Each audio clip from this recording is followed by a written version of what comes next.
Creo que estamos en Facebook ya, Sadie. Sí, así es. Súper, empezamos. Adelante, por favor. Listo. Bueno, muy buenas tardes tengan todos y todas y muchas gracias por acompañarnos en este primer conversatorio organizado por el Foro de Justicia que se denomina Justicia en tiempos de COVID-19, respuestas y desafíos. El Foro de Justicia es un espacio de propuesta y reflexión en torno a el funcionamiento del sistema de administración de justicia. Es un foro que se caracteriza por su naturaleza propositiva, que existe ya desde 2016, si no me falla la memoria, y bueno, ha generado múltiples iniciativas que van desde gestiones ante el Ministerio de Justicia y Paz, gestiones sobre todo ante la Corte Suprema de Justicia y siempre buscando proponer nuevas maneras de acercarnos más hacia una mejor justicia para todos y todas. Este es el primero de una serie de conversatorios que queremos realizar durante el segundo semestre de 2020, que nos permitan, bueno, en tiempos de COVID, mantener vigente la discusión del Foro Nacional sobre cómo mejorar nuestro sistema de administración de justicia. El foro está compuesto por la Asociación Costa Rica Íntegra, la Asociación Costarricense de la Judicatura, el Centro de Estudios Generales de la Universidad Nacional, el Centro por la Justicia y el Derecho Internacional, la Facultad de Derecho de la Universidad de Costa Rica, así como la Maestría en Ciencias Penal de esa misma universidad, el Programa Estado de la Nación y a título individual la compañera Marcia Aguiluz y mi persona. Como les digo, este es apenas el primero de una serie de conversatorios que vamos a estar realizando. Los demás los iremos anunciando posteriormente, son alrededor de 4 durante este segundo semestre. Y de nuevo es un gusto poder tenerles acá conectados tanto a través de esta plataforma Zoom como a las personas que nos escuchan a través del Facebook del Foro de Justicia, que es Foro de Justicia CR, que en este momento también se está transmitiendo por ahí. Em, Según, de acuerdo a cómo se vayan acomodando los tiempos, nada más para que las personas que nos escuchan sepan, hay una posibilidad de hacer preguntas a través de esta plataforma de Zoom, así como a través también de el Facebook, a través de los comentarios normales en el video de la transmisión en vivo. Y de nuevo, más bien, muchísimas gracias por el interés, por conectarse. Y yo en este momento le paso la palabra a mi compañera Marcia Aguiluz, que es quien va a estar moderando el espacio del día de hoy. Muchas gracias, Luis, y buenas tardes a todos y todas. Un especial saludo a las personas que nos acompañan hoy como expositoras en este espacio de conversación, a la señora ministra de Justicia y Paz, Fiorella Salazar, a la señora subdirectora ejecutiva del Poder Judicial, Dinora Álvarez, al señor Ignacio Alfaro, que es integrante de la Mesa Justicia Abierta, y al señor Marco Feoli, que es integrante del Foro de Justicia. Y por supuesto, muy buenas tardes a todas las personas que hoy nos están observando y que van a participar de este diálogo. La idea es que podamos tener un conversatorio y para esos efectos hemos definido una metodología en la cual vamos a dividir la conversación en 3 bloques. En cada bloque yo les voy a plantear una serie de preguntas a las personas expositoras y para responder estas preguntas cada una tendrá un tiempo de 7 minutos. Entonces, al final de los 3 bloques, la idea es que podamos también plantearles otras preguntas de quienes están observando este conversatorio, dudas que les surjan o otras preocupaciones que quieran abordar. Entonces, si alguna persona de quien nos está observando, ya sea a través de la plataforma Zoom o a través de Facebook Live, tiene alguna pregunta, por favor la escribe en el espacio de chat o en el Facebook. Y nosotras pues vamos a estar anotando las preguntas y después planteándole a las personas expositoras. Entonces, bienvenidos. Como les decía, vamos a hacer como 3 grandes bloques de discusión. El primer bloque en el cual nos interesaría muchísimo conocer sus opiniones y sus expresiones está vinculado con cómo se ha enfrentado el país y en concreto el Ministerio de Justicia y el Poder Judicial ante esta situación de pandemia, ¿verdad? ¿Qué es lo que se ha hecho? Y nos interesa un especial énfasis en algunas poblaciones en situación de vulnerabilidad. Cuando hablamos de poblaciones en esta situación, son personas que lamentablemente han sufrido de una discriminación o que tienen un riesgo mayor a la generalidad de las personas. Por eso nos parecía fundamental la presencia de la señora Fiorella Salazar por el rol que tiene el Ministerio de Justicia específicamente en relación con personas privadas de libertad. Entonces, doña Fiorella, si me permite, voy a empezar con usted y quisiera plantearle la pregunta sobre ¿cuáles medidas se han adoptado para proteger a la población privada de libertad, considerando evidentemente el riesgo y la situación en la que ellos se encuentran? Y además, si usted pudiera comentarnos si ha habido alguna medida diferenciada en relación con las mujeres que están privadas de libertad y los jóvenes, que además de estar ya en esta situación de riesgo por su privación, pues tienen otras situaciones adicionales en su condición de género o en razón de la edad. Entonces, tendría 7 minutos y muy bienvenida y muchas gracias de nuevo. Gracias a ustedes, gracias a todos los que nos están observando en este momento. Un saludo para mis compañeros panelistas. En relación con este tema, el Ministerio de Justicia y Paz empezó a prepararse para esto que no sabíamos que iba a ser a nivel de planeta, a nivel de país y a nivel de institución desde lo más temprano que se pudo. Nosotros desde finales del mes de febrero empezamos a trabajar con la Caja Costarricense del Seguro Social y con el Ministerio de Salud. Empezamos a pensar cuáles eran los protocolos preventivos para que el virus no entrara a los centros penitenciarios. Este trabajo que iniciamos en febrero lo materializamos en los primeros días de marzo en la primera versión del plan de atención del COVID dentro del Ministerio de Justicia y Paz, con un énfasis importante en la parte penitenciaria. Entonces, este plan lo que recoge es la intervención desde la prevención y la intervención desde la atención en caso de que surgiera un caso dentro del sistema penitenciario. Este plan ha venido sufriendo una serie de mejoras, una serie de actualizaciones conforme el estado del arte en relación con el COVID también ha ido cambiando a nivel nacional e internacional. Entonces, de esa versión que se sacó el 10 de marzo, el 24 de abril, tenemos una nueva versión.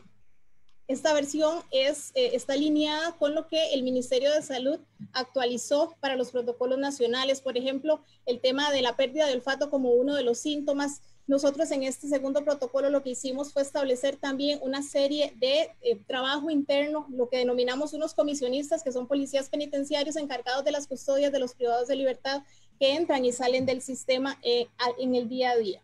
Y finalmente, a nivel documental, el 4 de junio completamos esta plataforma con el protocolo de atención de contagio masivo, que fue un pedido también de la Sala Constitucional, y con este lo que hicimos fue establecer diferentes escenarios de atención en el supuesto de que entrara el virus al sistema penitenciario y qué tipo de agresividad iba a tener el virus dentro del sistema. Entonces nos preparamos desde ese punto, desde la parte preventiva y para la parte de atención ya de manera más concatenada con las otras instituciones de salud del país, especialmente con la Caja Costarricense del Seguro Social.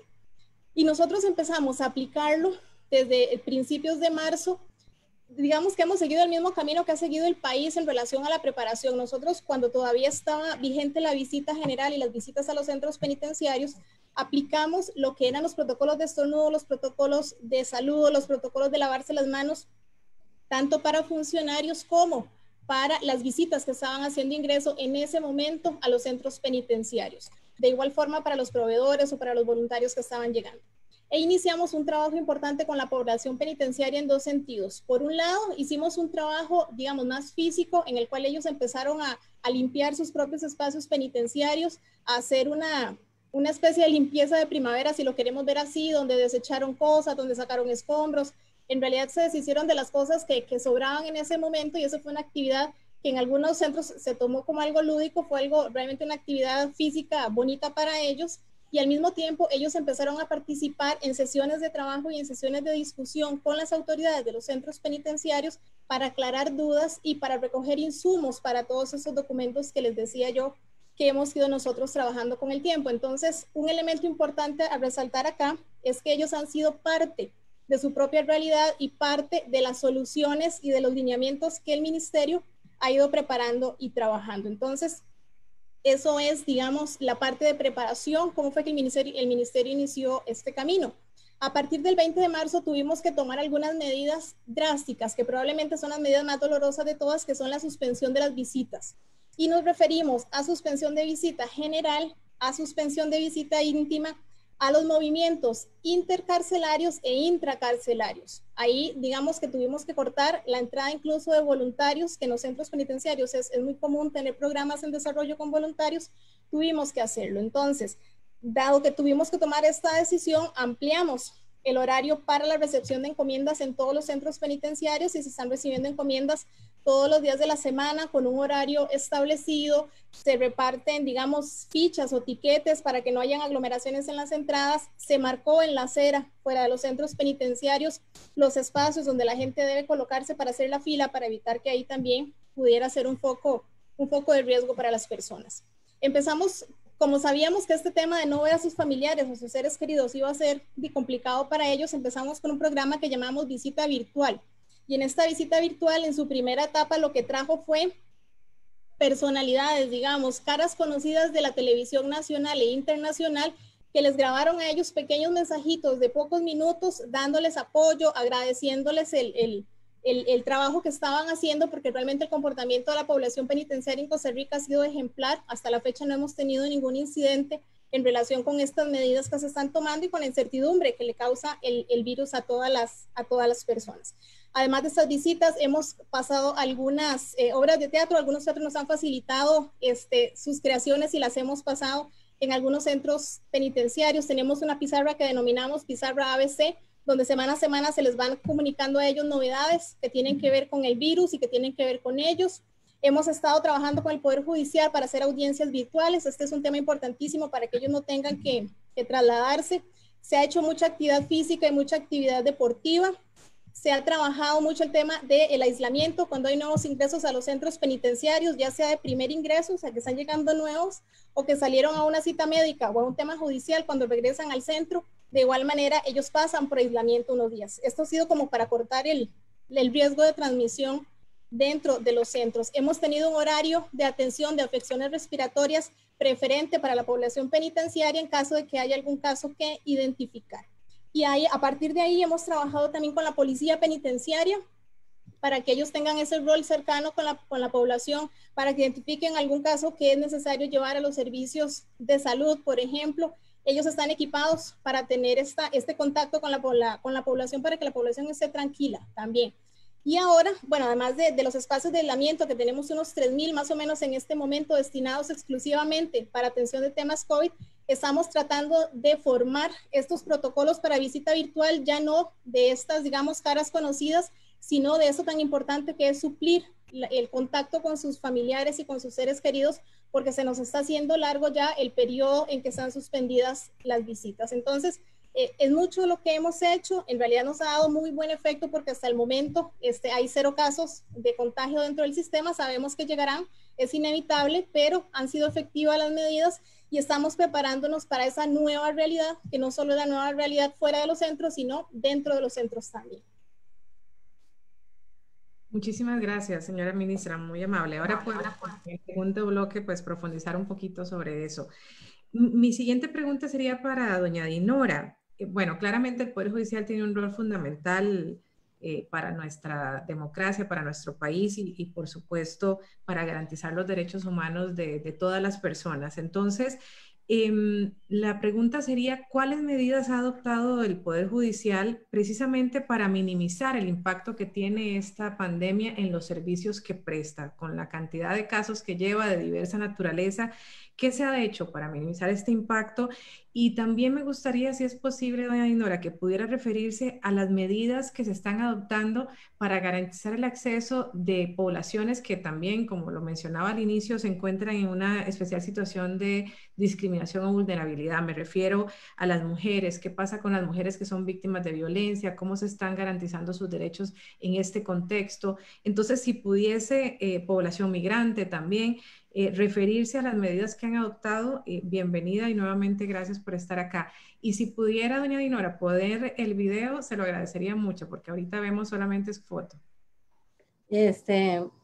Bueno, en esta parte, nosotros en lo que es la población, el Poder Judicial ha tomado medidas, ha sido un reto, ¿verdad? Esta pandemia para el mundo entero, en donde ante todo tiene que prevalecer la vida de las personas, la seguridad de los funcionarios, de los usuarios de nuestra institución, y es así como se activó la Comisión de Emergencias del Poder Judicial, que hace recomendaciones que eleva a Corte Plena, y de ahí se toman lineamientos en total apego al Ministerio de Salud para garantizar la continuidad de los servicios, ¿verdad? Entonces, de esta manera tenemos que se han realizado la distribución de suministros, señalización en todos los edificios a nivel nacional para el distanciamiento del 1,80 m, todo, como le decía, en lineamiento a lo establecido por el Ministerio de Salud. La toma de temperatura al ingreso de las edificaciones, tanto para funcionarios como para usuarios, la distribución de licencias de cómputo para teletrabajo, porque hemos tenido que acudir a llevar el aforo, y para ello es necesario tomar nuevas modalidades a través de los retos del teletrabajo, mediante perfiles que se puedan, que se consideraron que se puede realizar bajo esta metodología, esta modalidad. Cumplimiento de lavado de manos al ingreso a los edificios. Se han instalado piletas con jabón, con papel mayordomo para poder lavarse las manos.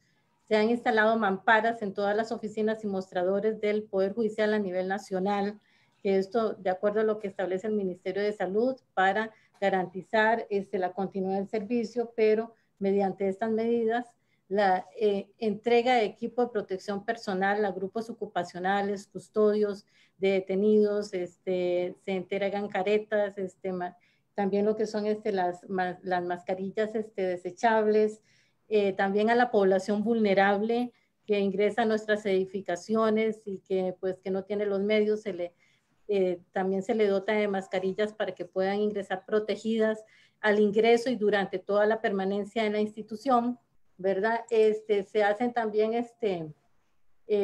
solución alcohólica, como le decía al principio. Se activó el Fondo de Emergencias del Poder Judicial para poder comprar licencias informáticas que son necesarias para lo que es propiciar el teletrabajo donde sea posible y garantizar el aforo en las oficinas.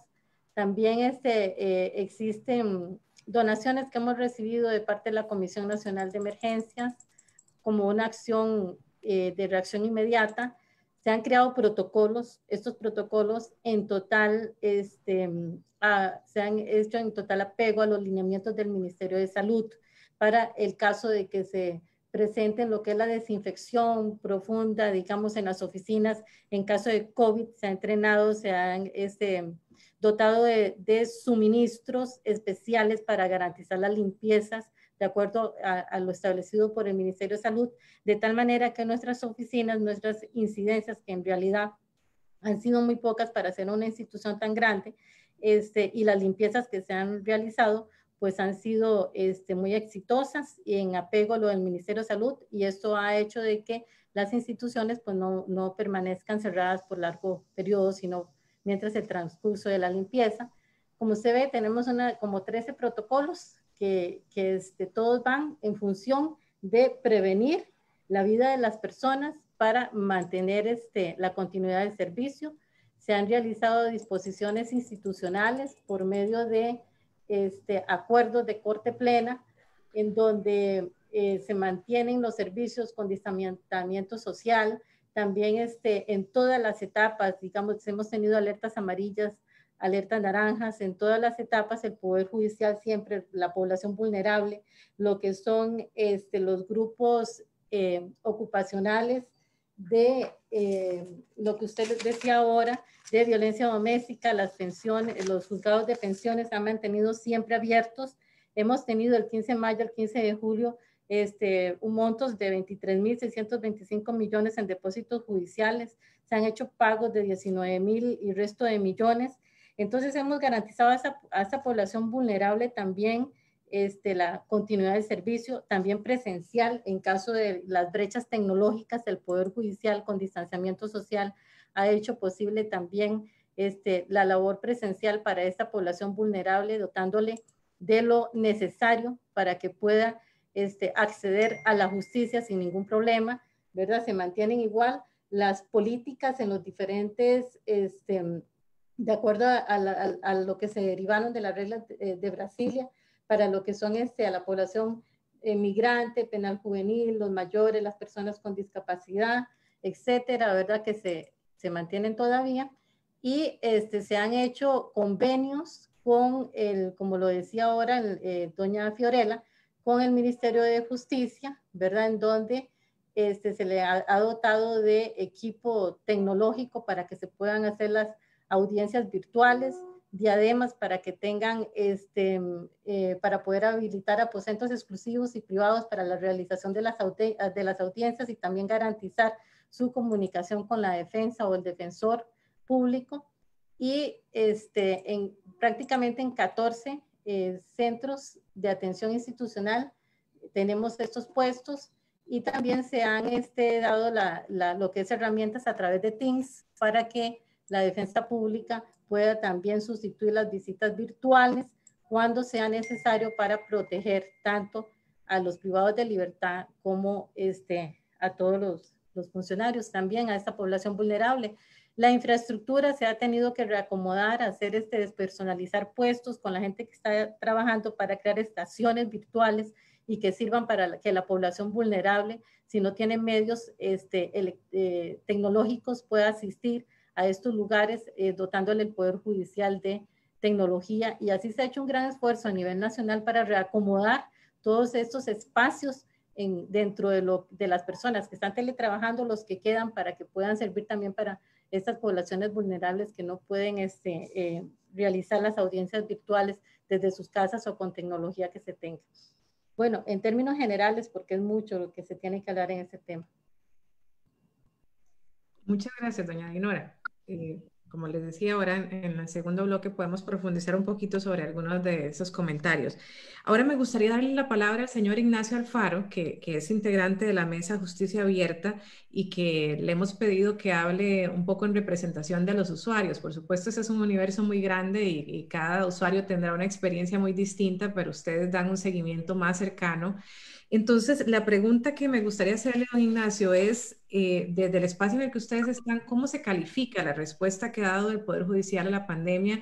Y si ustedes han logrado identificar obstáculos para el acceso a la justicia, digamos. Esta situación como mínimo nos tiene con problemas de movilidad, y de ahí se pueden derivar una serie de obstáculos, pero ¿qué piensan, digamos, desde la Mesa de Justicia Abierta y su experiencia también como litigante que nos puede aportar a la discusión? Claro, muchas gracias. Buenas tardes. Quisiera previamente aclarar un poquito cuál es el rol de la Mesa de Trabajo de Justicia Abierta. Esta mesa surge como parte de la política de justicia abierta. La historia se remonta pues más allá del 2015 para atrás, pero digamos alrededor del 2017 se concreta esta política en donde el Poder Judicial decide dar un paso más hacia la apertura, hacia la participación ciudadana, hacia la transparencia. Entonces, parte de esa política se crea una comisión de justicia abierta en donde va a haber integración de distintas personas o de los distintos ámbitos, digamos, que componen el Poder Judicial, que es realmente una institución muy grande y muy compleja, entonces tiene muchas representaciones internas, digamos, y ahí hay un espacio para sociedad civil. La mesa no ha funcionado plenamente. Entonces, nosotros en sociedad civil nos acomodamos en una especie de grupo de trabajo que le llamamos, pues, Mesa de Trabajo por la Justicia Abierta, pero no es aún el foro ideal que prevé la política de justicia abierta porque no ha funcionado completamente. Y ya eso es un indicador interesante de que en todos estos meses, antes de la pandemia y ahora con pandemia, no ha funcionado. Nosotros, desde la visión que impulsamos la justicia abierta, encontramos la respuesta, y aquí quiero también hablar en mi visión personal, digamos, como usuario frecuente de la institución, confusa y cerrada. Es decir, confusa porque ha habido decisiones que se da un paso para adelante, luego atrás. En algún momento se suspendían audiencias, no, ya no se suspenden, o no, sí, algunas sí, otras no, y al final termina delegándose en que, bueno, la decisión de suspender queda al juez. Entonces, ya, digamos, por tratar de buscar adaptabilidad, le tiramos la responsabilidad a un montón de jueces que tienen circunstancias muy diferentes, lo cual me parece muy lógico, pero entonces para el usuario es muy difícil saber, y ahí hay o no hay audiencias, cómo está. Inclusive dense cuenta que, por ejemplo, esta semana, en un mismo día, ¿ok?, se tomó la decisión de exigir la mascarilla, se revocó y al final del día se revocó la revocatoria, o sea, se volvió a la exigencia. Entonces, ese tipo de cosas uno las percibe como confusas. Es entendible que estamos en un momento difícil y confuso, pero definitivamente, digamos, tiene que haber un poquito más de claridad en los planes hacia enfrentar esto. Al Poder Judicial, y esto es algo que abono en crédito al Poder Judicial, le ayuda mucho que ya había hecho parte de la tarea. El Poder Judicial había avanzado mucho en la prestación de servicios electrónicos. Definitivamente fue un cambio enorme todo el apoyo que se le dio al sistema de gestión en línea para que uno pueda presentar sus escritos y que todo se haga a través de este sistema electrónico. Entonces, digamos que le ayudó muchísimo. Creo que esto mismo, hace 15 años, hubiera sido un caos para la justicia terrible. Digamos que ya habían hecho parte ahí de la tarea. Sin embargo, nosotros, a ver, ¿qué obstáculos hemos encontrado? Ok, a los de siempre, ok, que se unen, por ejemplo, evidentemente costos, o sea, los costos de tener asesoría legal son altos, ok. El tema de la mora judicial que desincentiva y a la gente le dice, no, ni para qué, no lo voy a hacer, eso no funciona, ¿verdad? Hasta el mismo diseño de las instalaciones. Yo pongo este ejemplo y lo he puesto tantas veces que me llama la atención que cuando lo pongo parece muy obvio y no llega a concretarse. Y es que toda la rotulación y la señalética debería ser hecha para los usuarios, o sea, no con el lenguaje de la institución, sino con el lenguaje de los usuarios. Y el ejemplo que yo siempre pongo es que en la entrada de primer circuito, en vez de tener un rótulo que diga Fiscalía, debería haber uno que diga, viene a denunciar a alguien, ¿sabe quién fue? Fiscalía. No sabe quién fue, OIJ, porque el usuario común y corriente no tiene por qué saber que en un lado es una cosa y en el otro otra. Entonces, tiene que cambiarse mucho esa visión. A todas esas situaciones que son las de siempre, evidentemente se suma un tema de comunicación. Los despachos han estado con menos personal, lo cual es entendible, pero desgraciadamente nunca se han construido adecuados medios de comunicación con las partes y con los usuarios fuera del expediente procesal. Entonces, si uno llama, nadie te contesta, mandas correos, nadie te contesta. Entonces, claro, uno sabe, bueno, no voy a ir, obviamente quiero cuidar mi salud y la de los funcionarios, pero tampoco escribo correos y nadie me contesta y llamadas y no contestan. Entonces, definitivamente el tema de la comunicación ha andado muy mal. La explicación que nos dan es que no tienen suficiente personal para que se encargue del correo y que están las personas encargadas en teletrabajo. Yo trabajo justamente para que puedan responder el correo, pero ese tipo de situaciones, digamos, han hecho que haya mayores barreras que uno, que es un usuario, digamos, frecuente, sabe cómo sortearlas. Pero para una persona, digamos, que no tiene esa experiencia, definitivamente se viene a sumar una barrera más. Es importante, por ejemplo, el tema de la videoconferencia. Todos esos son pasos importantes que le reconozco a la institución. Pero definitivamente la visión de ponerse en los pies de la persona usuaria en muchas ocasiones es todavía difícil. Y digo esto porque justamente espacios como la Comisión de Justicia Abierta son para que trabajemos en conjunto. Las personas que están desde adentro no tienen por qué saber, por ejemplo, que la interfase que nosotros usamos desde afuera es distinta de la de ellos. Y cosas que tal vez para ellos están en su intranet muy visibles, para nosotros no se ven. Y eso solo lo vamos a saber conversando, porque esa es la idea de la justicia del gobierno abierto, conversar. Usted me dice sus dificultades que tiene desde la institución, yo le digo mi realidad desde afuera y juntos construimos política pública que nos funcione a todos. Muchísimas gracias, don Ignacio. Y ahora en el segundo bloque creo que podemos profundizar porque usted señala algo muy importante y es la participación de la sociedad civil y cómo incorporar esa mirada distinta y relevante. Creo que lo que ha mencionado doña Dinora y también, por supuesto, la señora ministra ha sido clave. y hay que ver otras miradas y cómo se incorporan esas miradas en la importante labor que ya están llevando a cabo las autoridades. Entonces, ahora vamos a continuar. Ahora me gustaría pues darle la bienvenida al señor Marco Feoli y además de agradecerle por estar acá, me gustaría plantearte la pregunta de por la experiencia que usted tiene tanto en la academia como siguiendo el tema de justicia y dentro de las discusiones que tenemos en el mismo espacio del Foro de Justicia, recomendaciones que están haciendo los organismos que están vinculados al tema de justicia, digamos, ¿qué se está diciendo y qué medidas se están implementando en otros países que a usted le parezca que sería interesante que miremos acá en Costa Rica y que pueden ayudar a este fin de garantizar la justicia sin discriminación alguna? Bueno, muchas gracias, Marcia, y muchas gracias a quienes están siguiendo esta discusión que normalmente no es una discusión que genere grandes intereses de parte de la gente y es probablemente una de las discusiones que más toca, digamos, la realidad de las personas con una de las instituciones que más, digamos, define su diario, digamos, su diario vivir. Nosotros tenemos que entender, claro, que los efectos de la pandemia global, por supuesto, y esto es una obviedad, digamos, va más allá del impacto económico y del impacto sanitario que puede tener. De alguna manera, el COVID ha paralizado también a las instituciones, ha detenido el trabajo de las instituciones, incluido el sistema de justicia. Y en este sentido, yo creo que es muy importante que entendamos de qué estamos hablando cuando hablamos del sistema de justicia.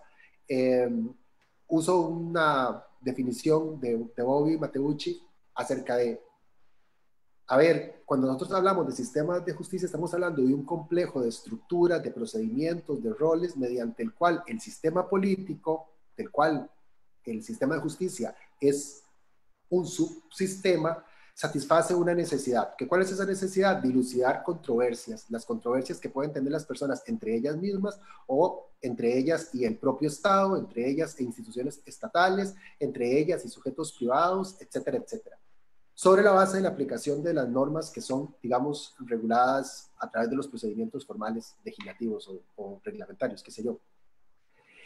Y este conglomerado de instituciones representan y están situadas en diferentes partes del Estado. Y esto es muy importante porque, claro, luego lo podemos ver, la brecha que existe entre unas instituciones y otras, porque cuando nosotros hablamos del sistema de justicia, no solamente estamos hablando del Poder Judicial y no solamente estamos hablando ni siquiera de solamente el sistema penitenciario. Hay otras instituciones que están, digamos, interrelacionadas y esto hace que la pandemia que nos ha tomado por sorpresa a todos, es decir, yo no creo que nadie estuviera preparado para esto, no hay una sola institución, o sea, esto lo veíamos en las películas de ciencia ficción, esto vemos ahora algún comentario que hizo, qué sé yo, Barack Obama, o que en algún momento hizo algún otro personaje, acerca de los riesgos que teníamos de que hubiera en algún momento algún tipo de situación como la que estamos viviendo. Ahora, lo cierto es que nadie estaba preparado para esto, más allá de los avances institucionales, por otras razones, que se pudieran tener en una o en otra dirección, o en una u otra institución. En todo este contexto que provoca la pandemia, sin duda alguna, el acceso a los tribunales, que es de por sí una garantía de todo eso que yo estaba diciendo al principio, se sitúa en un momento, digamos, de enorme precariedad en distintos planos. Y esto hay que decirlo. Por eso es importante que el Estado reaccione, que el Estado haya reaccionado, tiene que hacerlo, para garantizar de alguna manera que ese servicio público que se presta se vea lo menos afectado posible. Entonces, de lo que nosotros estamos hablando hoy, que involucra tanto al sector justicia del Poder Judicial como al sector justicia del sistema penitenciario, uno puede encontrar, digamos, recomendaciones de los, por ejemplo, en el caso del sistema penitenciario, de los organismos internacionales de derechos humanos como ACNUR o como la misma Comisión Interamericana, la Corte Interamericana, que entre marzo y abril emitieron comunicados cada una de estas instancias recomendando a los países, por ejemplo, en el caso del sistema penitenciario, más allá de esas medidas puntuales que se pueden tomar de higiene y distanciamiento social, la medida más importante es la descomprensión del sistema penitenciario a través de los egresos de personas que están en las cárceles. Esto es inevitable y esto hay que decirlo. Por ejemplo, en Nueva York, las cárceles el número, el porcentaje, la tasa de contagios en Nueva York era 6 veces mayor en las cárceles que en la ciudad de Nueva York. ¿Por qué? Bueno, porque esto también es muy obvio. Las cárceles tienen unas condiciones que hacen que patógenos como estos se puedan propagar más fácilmente. Las cárceles, más nuestras cárceles. Si esto pasa en una cárcel de Nueva York, que por supuesto las cárceles gringas no son para nada imitables en nada, pero además nosotros en América Latina tenemos unas condiciones absolutamente precarias en los centros penitenciarios que hacen que las cárceles se vuelvan focos de contagio muy, muy poderosos. Entonces, la primera recomendación que hacen los organismos internacionales es: hay que descomprimir las cárceles, hay que priorizar a aquellas personas que se encuentran en situación de riesgo por edad, por enfermedad, porque tienen algunas condiciones previas, y estas personas tienen que ingresarse. Sobre esto no hay demasiado que discutir. Además, en el caso de Costa Rica lo dijeron los jueces de ejecución de la pena. Luego, en el caso del Poder Judicial, a mí me parece muy interesante porque, como decía alguno, Ignacio, me parece, el Poder Judicial tiene un camino avanzado. Es decir, más allá de todas las críticas que uno puede formularle al Poder Judicial, que por supuesto se le tienen que formular, y creo que el Foro de la Justicia siempre lo ha hecho con objetividad, pero también de manera crítica, es cierto que el Poder Judicial tiene un camino avanzado en el tema de la digitalización y en el tema del acceso a través del uso de ciertas tecnologías para garantizar el acceso de las personas. Porque claro, a ver, el riesgo de este tipo de conversaciones es que nosotros nos entremos en señalar cosas, una lista de cosas puntuales que se están haciendo, pero que no son estructurales. Lo importante, yo creo, es detenernos en qué de aquello es estructural en el quehacer de todo el sistema de justicia, no solamente el sistema penitenciario, sino también el Poder Judicial. Todas estas medidas que dice doña Dinora, es verdad, se han estado tomando. El Poder Judicial tiene ya un camino avanzado, como decía, en digitalización, en oralidad, y esto, por supuesto, genera de pronto algunas resistencias. Ya tengo que cortar, Marcia. Bueno, muy rápido, 2 minutos, nada más para decir lo de las resistencias. Yo creo que el Poder Judicial ha tomado las medidas que en esta emergencia se han podido tomar. Y estoy seguro que muchas de ellas tendrán que corregirse conforme pasen las semanas, pero porque hay que revisarlas. Yo creo que ese es uno de los grandes desafíos que tiene el sistema judicial, no aquí, en toda parte, y es que las medidas puedan someterse a algún test para controlar su efectividad. Porque, por ejemplo, hace unos días se acordó en Corte Plena, además con bastante consenso, tengo que decir, de diferentes actores del Poder Judicial, la virtualidad en algunas audiencias, en algunas diligencias judiciales, como por ejemplo juicios o qué sé yo. Bueno, estas medidas que han generado alguna resistencia de algunos abogados, uno tiene que también tomarlas con pinzas, porque yo no creo que el debate tenga que ser entre garantismo y eficientismo como se quiere plantear, porque entre medias hay un montón de grises que no podemos obviar. Las medidas que se han tomado, las medidas que ha seguido Costa Rica son básicamente las mismas que han tomado una serie de países en América Latina. De hecho, hay un trabajo de CEJA que fue publicado hace unas semanas de, bueno, todo lo del distanciamiento social, lo de la virtualidad de las audiencias, lo del acceso de las personas, digamos, más vulnerables, como las personas privadas de libertad, o mujeres, o indígenas, u otros grupos, son medidas que se han formalmente tomado en casi todos los países. El tema es que nosotros tenemos 3 meses haciendo eso. Hay que revisar el impacto que están teniendo y la efectividad que están teniendo. En el próximo bloque, si quieren, podemos hablar un poco más acerca de la resistencia que ha habido, yo creo, en algunos casos injusta, y en algunos casos creo que tiene que ver más con otras razones y no con propiamente el servicio público.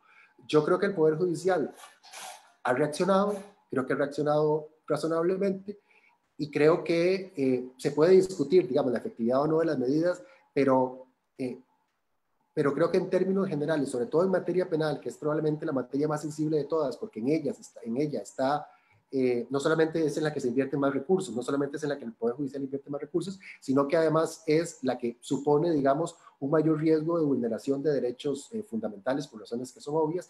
Creo que allí el Poder Judicial ha tomado las medidas, y creo que lo que necesitamos es tiempo para ir valorando consensudamente, digamos, el impacto que están teniendo. muchas de las observaciones, por ejemplo, que hace Ignacio, a mí me parece que son legítimas y que tienen que ver, digamos, con una cuestión estructural, no con una cuestión puntual de lo que está pasando ahora, pero que sí que vale la pena en este contexto, ya que se está haciendo, poder revisarlas y poder estar encima de ellas sabiendo el impacto o no que están teniendo. Por ejemplo, y ya con esto acabo, se quebrantan derechos fundamentales o garantías procesales con la virtualidad. ¿Es necesario que todos los juicios sean con la presencia física de las partes, como dicen algunos abogados? Yo, de adelanto, creo que no, pero creo que podemos discutir sobre eso más adelante. Y hay otro tema del que también yo quisiera hablar, que me parece que es importantísimo, y es las brechas interinstitucionales que hay. Porque hay unas brechas enormes, por ejemplo, entre el Poder Judicial y el Ministerio de Justicia y el sistema penitenciario. Y eso no podemos obviarlo, porque entonces el impacto va a ser diferente en una y otra institución por carencias, y lo claro de una vez, que no tienen que ver con una gestión en particular, es decir, no tiene que ver con el trabajo que está haciendo en este momento doña Fiorella, tiene que ver con la estructura del sistema penitenciario costarricense, que es una estructura muy desgastada y que es una estructura que si ya de por sí en situaciones de normalidad es bastante ineficiente, en una situación de anormalidad y en una situación extraordinaria, realmente las cosas hacen que pongamos al sistema contra las cuerdas. Muchas gracias, don Marco. Entonces, vamos a dar inicio ahora al segundo bloque. Y acá la idea de este segundo bloque, en el primer bloque un poco, por lo menos en relación con doña Fiorella y doña Dinora, era conocer qué era lo que se estaba haciendo desde sus respectivas instituciones.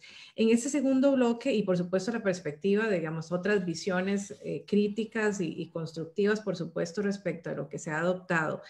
En este segundo bloque, la idea es un poco conversar sobre las limitaciones y desafíos, ¿verdad? Y creo que lo que quisiéramos hacer hincapié es que, por supuesto, esta discusión es en el ánimo más constructivo posible, de entender cuáles son los desafíos. Algunos serán estructurales, otros serán más coyunturales. Lamentablemente, este contexto de pandemia es cada vez más, digamos, menos temporal y más bien más permanente, entonces eso supone otra serie de desafíos. Lo que pensábamos que iba a ser en 2 semanas, ahora se nos dice que va a ser de mucho más plazo.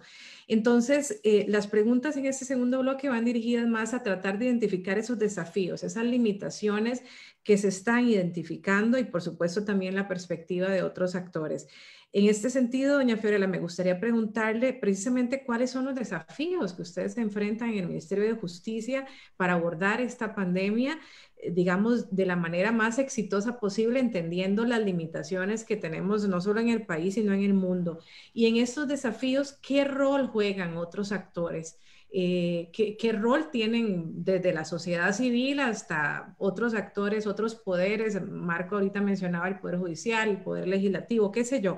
¿Cuál es la visión de esos desafíos que ustedes tienen internamente y a quiénes les tocaría aportar a esos desafíos para no dejar sentado el mensaje de que es una responsabilidad exclusiva que tienen desde el Ministerio de Justicia?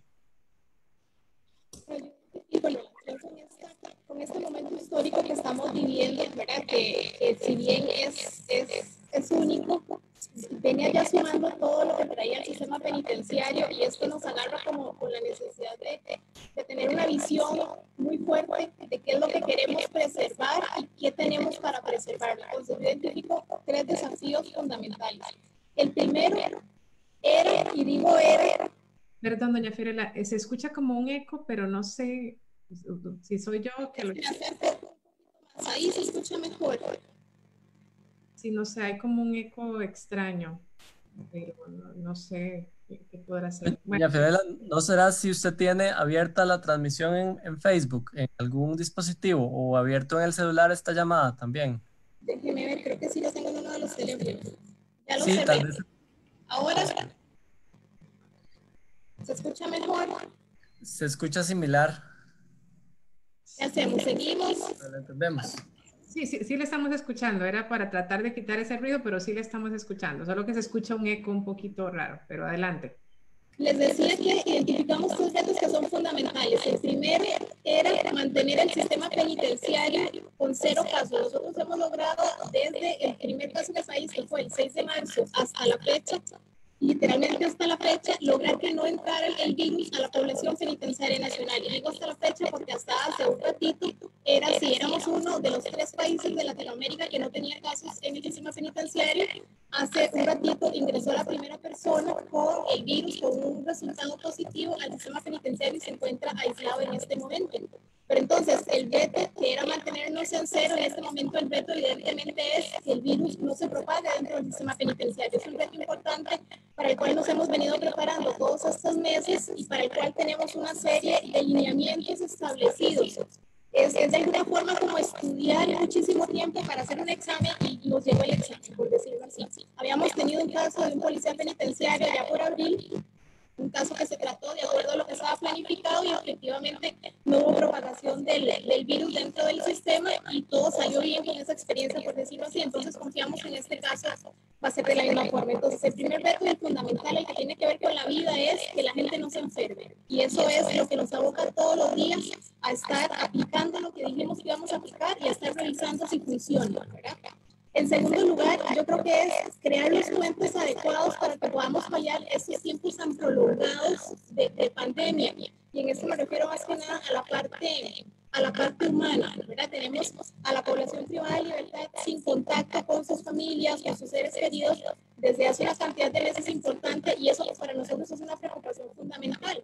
Nosotros hemos venido trabajando en la preparación de los protocolos para esa nueva realidad donde se pudiera llevar a cabo la visita presencial, pero las condiciones del país, y yo creo que hoy es un día que nos ha dejado todos un poquito alarmados con los números que nos han dicho las autoridades sanitarias, todavía no es el momento para volver a esa normalidad con visita presencial, pero eso no quiere decir que nosotros no estemos avanzando en el trabajo de prepararlo a nivel, digamos, documental y a nivel de planificación y de recursos, ¿verdad? ¿Qué nos va a conllevar a nivel material el poder hacer esa realidad de una nueva etapa con visita presencial? Ese es el segundo reto que me parece fundamental. Y el tercero, que yo veo también que es increíblemente importante, no perder de vista que el tiempo en que la gente está dentro del sistema penitenciario es un tiempo en el que no es que nada más está ahí esperando a que pasen 6 años, 10 años, 20 años para salir. Es un tiempo en el que tienen que pasar cosas que hagan que estas personas salgan diferentes. Entonces, por eso cada persona tiene un plan de atención individual y un plan de atención personalizado para que vaya desarrollando su propio proceso, haga todos los ciclos de reflexión, pensamiento, cambio de actitudes, para que cuando salga pueda tomar decisiones completamente diferentes en escenarios similares a los que lo llevaron ahí. Yo creo que esos son los 3 retos fundamentales y sobre eso estamos trabajando porque no vamos a esperar a que se acabe la pandemia, sobre todo porque no tenemos idea cuándo vamos a volver a lo que conocíamos como la normalidad de antes, ¿verdad? Para retomar todas estas situaciones con las personas que están dentro del sistema penitenciario. Entonces, cuidarles de que no se enfermen. Si se enfermen, como en este caso que nos ingresó una persona positiva, cuidar de que eso no se extienda dentro del sistema, tanto para la población penitenciaria como para nuestros funcionarios. Crear los puentes para que ellos puedan seguir manteniendo ese vínculo humano, ya sea con visita presencial, ya sea con visita virtual, que sobre eso también estamos trabajando. Y parte de los equipos que hemos conseguido para hacer estos enlaces con Poder Judicial, para que ellos puedan tener sus audiencias virtuales y puedan hacer todas este tipo de cosas sin salir de los centros. También estamos viendo de qué forma podemos darle uso a esos equipos para visitas virtuales con sus familias, con las personas que ya están autorizadas en el sistema para tener contacto con ellos.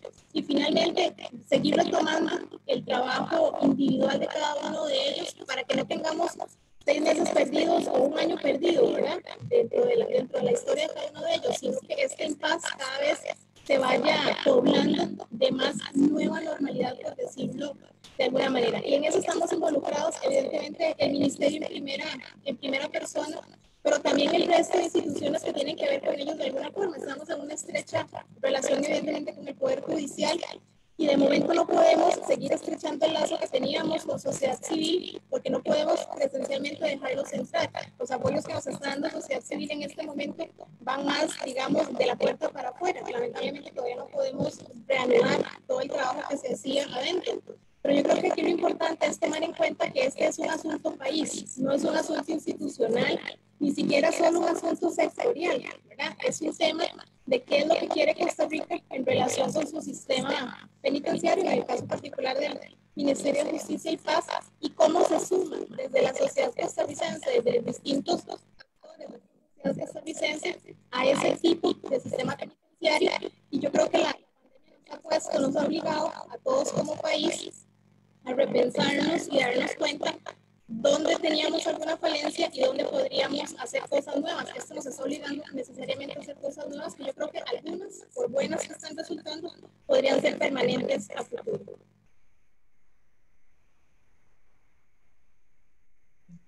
Muchísimas gracias, doña Fiorella.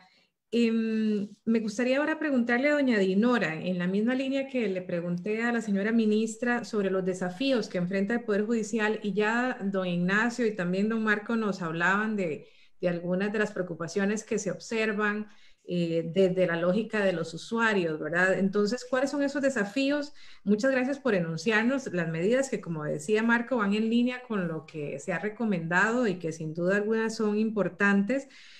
Pero en especial me gustaría también que nos comentara, por ejemplo, una cosa es la justicia para quienes vivimos en el gran área metropolitana y otra cosa es la justicia para quienes viven en zonas rurales. Entonces, los desafíos que tiene el Poder Judicial en materias sensibles o socialmente sensibles, cómo se están abordando esos desafíos?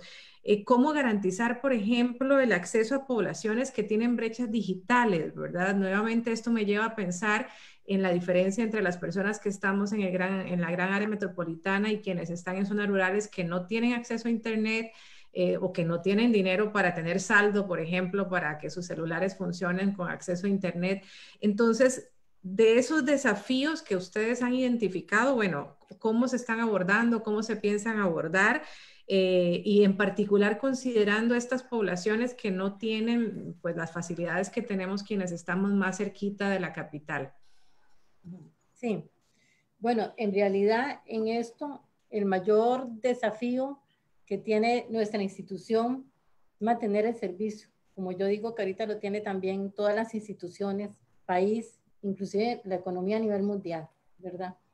Mantener el servicio bajo una nueva normalidad, porque tenemos que trabajar bajo una nueva normalidad, donde dentro de esa nueva normalidad tenemos que garantizar también el derecho fundamental a la vida de los usuarios y de los funcionarios.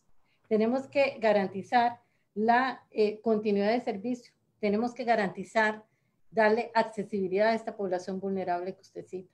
Entonces, eso es claro que es un gran desafío y del cual yo siento que el Poder Judicial, honestamente, ha reaccionado de una manera proactiva. Obviamente, tiene que ir detrás de los lineamientos del Ministerio de Salud, quien de acuerdo a la ciencia y a la técnica es el que nos dicta el camino a seguir.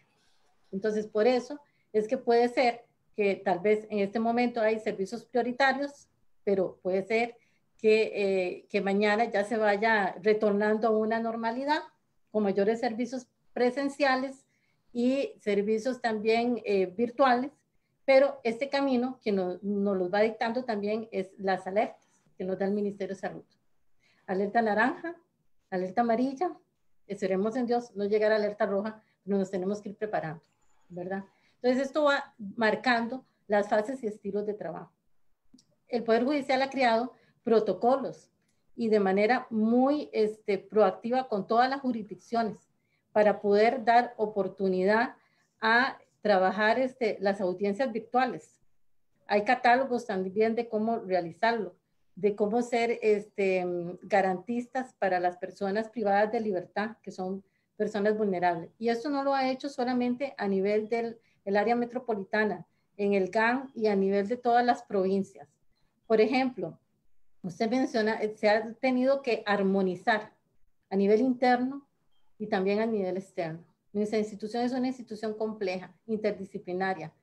Ámbitos auxiliares de justicia como el MP, el Ministerio Público, el OIJ, la Defensa Pública, las jurisdicciones, la gran cantidad de materias, violencia doméstica, familia, pensiones, penal, ¿verdad? Tenemos una gama muy grande y sin embargo se ha trabajado casi que 24/7 para tener protocolos que nos permiten garantizar el servicio, que nos establece la Ley General de Administración Pública, nuestro deber de continuidad ante un cambio en el régimen social que en este momento lo está causando la pandemia provocada por el virus COVID-19. Entonces aquí, en ese sentido, es donde nos da el gran desafío de la tecnología, que como bien lo dicen, tenemos un camino muy adelantado. Gracias a Dios tenemos expedientes electrónicos, ¿verdad? En donde, en ese sentido, ha permitido dar una gestión en línea también. Pero también tenemos que pensar en esta población vulnerable, donde existe esta brecha tecnológica. Y esto se ha hecho a nivel regional, con una gran participación de todas las áreas, de todos los ámbitos auxiliares de justicia y de las administraciones regionales, que en coordinación con las diferentes jefaturas han hecho un análisis de sacar espacios de donde no hay, con la misma infraestructura, y como les mencionaba al principio, en los puestos que están teletrabajables, despersonalizar esos puestos, crear roles, crear aposentos virtuales, para que las partes que no tienen medios económicos tengan acceso a esta manera virtual, si ellos están de acuerdo, o bien hacer las audiencias presenciales también. Porque nosotros estamos en un estado en que tenemos que garantizar la continuidad, el derecho a la vida y también la vulnerabilidad, la brecha técnica, en todos esos ámbitos, armonizar para que esa continuidad no sea un obstáculo en ninguno. Yo siento que se ha logrado con gran éxito con todo el trabajo que se ha creado y con todos los protocolos que ha aprobado el Poder Judicial, la Corte Plena y los lineamientos que también se han establecido a nivel del Consejo Superior, todo, como les decía, en apego a los lineamientos que dicta la técnica y la ciencia, que es el Ministerio de Salud, que son los que tenemos que seguir. Claro que ha sido algo que nos tomó a todos de imprevisto, en donde en un presupuesto que se hace un año antes, se formula un año antes, pues no se tenía presupuesto para mascarillas, ni para alcohol gel, ni siquiera existían esos bienes en el catálogo de nosotros, de los bienes de stock, ¿verdad? Pero de ahí hemos tenido que reaccionar de inmediato para garantizar, mantener en stock de bienes que a veces ni siquiera la limitante son los recursos económicos, a veces que ni siquiera hay en el mercado de existencias, ¿verdad? Entonces hemos tenido que hacer trabajos, como les decía, 24/7, para crear nuestro catálogo, incluyendo cosas que tal vez suenan muy sencillas, pero sí hay que hacer un catálogo para que en el stock del Poder Judicial que distribuye los bienes a nivel nacional a través de las administraciones regionales les llegue de manera oportuna y suficiente el alcohol gel, crear hasta en las salas de juicio dispensadores para que tengan, para que se laven las manos al ingreso de las edificaciones, para que tengan los artículos los equipos de protección personal, todos los grupos ocupacionales que dice el Ministerio de Salud que los tiene que tener y que el Poder Judicial ha cumplido con eso a nivel nacional, dar accesibilidad a estas personas de escasos recursos también. O sea, se ha trabajado con una justicia con rostro humano y se ha trabajado mucho y se ha mantenido el servicio en todo este sentido. Claro que la tecnología nos ha ayudado a montones. El Departamento de Tecnología de la Información, yo les puedo decir que nosotros no teníamos, honestamente, la costumbre de trabajar con teletrabajo. Era algo que uno decía, el Poder Judicial con teletrabajo. ¿Cómo? Bueno, el Poder Judicial sí tiene un reglamento de teletrabajo, pero yo les puedo decir que antes del COVID, si acaso, no sé, 100, ¿cuántas personas en teletrabajo? 200, digamos que a lo máximo 300. Ahorita les puedo decir que hemos tenido retos en donde se han hecho perfiles, porque no es toda la persona que puede teletrabajar también. Hay que analizar los perfiles. Hay que establecer también responsabilidades de seguimientos y controles en los planes que se van a teletrabajar para garantizar la adecuada funcionalidad de la institución, ¿verdad? Y con gran éxito, pues gracias a Dios, tenemos aproximadamente 4,000 puestos teletrabajando.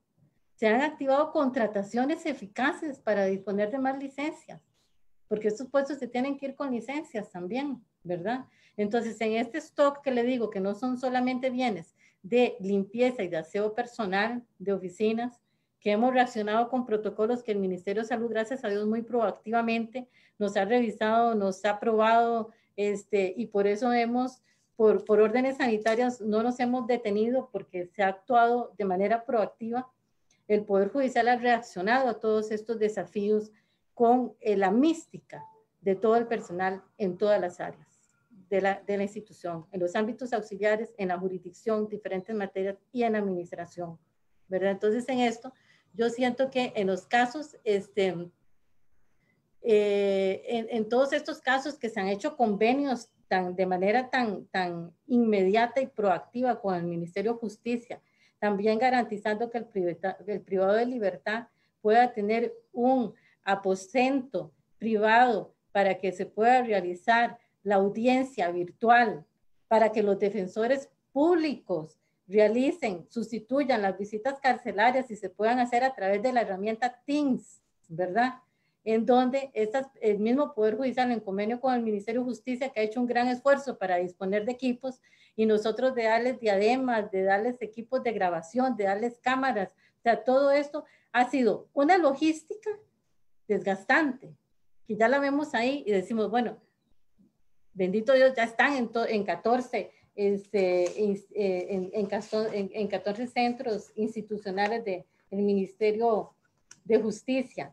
Ya estos privados de libertad pueden acceder a este mecanismo y no dejársele de dar los derechos que ellos tienen a hablar con su defensa, a poder tener una audiencia virtual sin riesgo de su salud. Porque aquí hay que combinar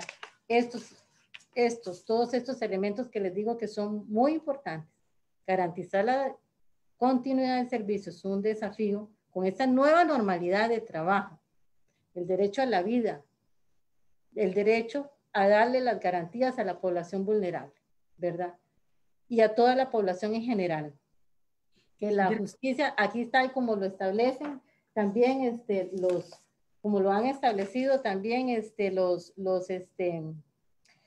las partes, las reglas de internacionales, de que nosotros tenemos que mantener la continuidad del servicio y en estas poblaciones. Entonces yo siento que sí ha sido un gran reto, que la tecnología nos ha ayudado muchísimo, porque para que una persona teletrabaje tiene que tener su licencia, tiene que tener su computadora, tiene que tener sus VPN, sus sistemas en línea para poder dar un servicio oportuno.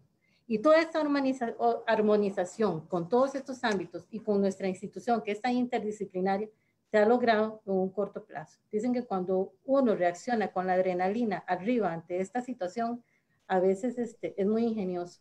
Y yo siento que el Poder Judicial, con la ayuda de todos los empleados, se ha dado un servicio a los usuarios continuo.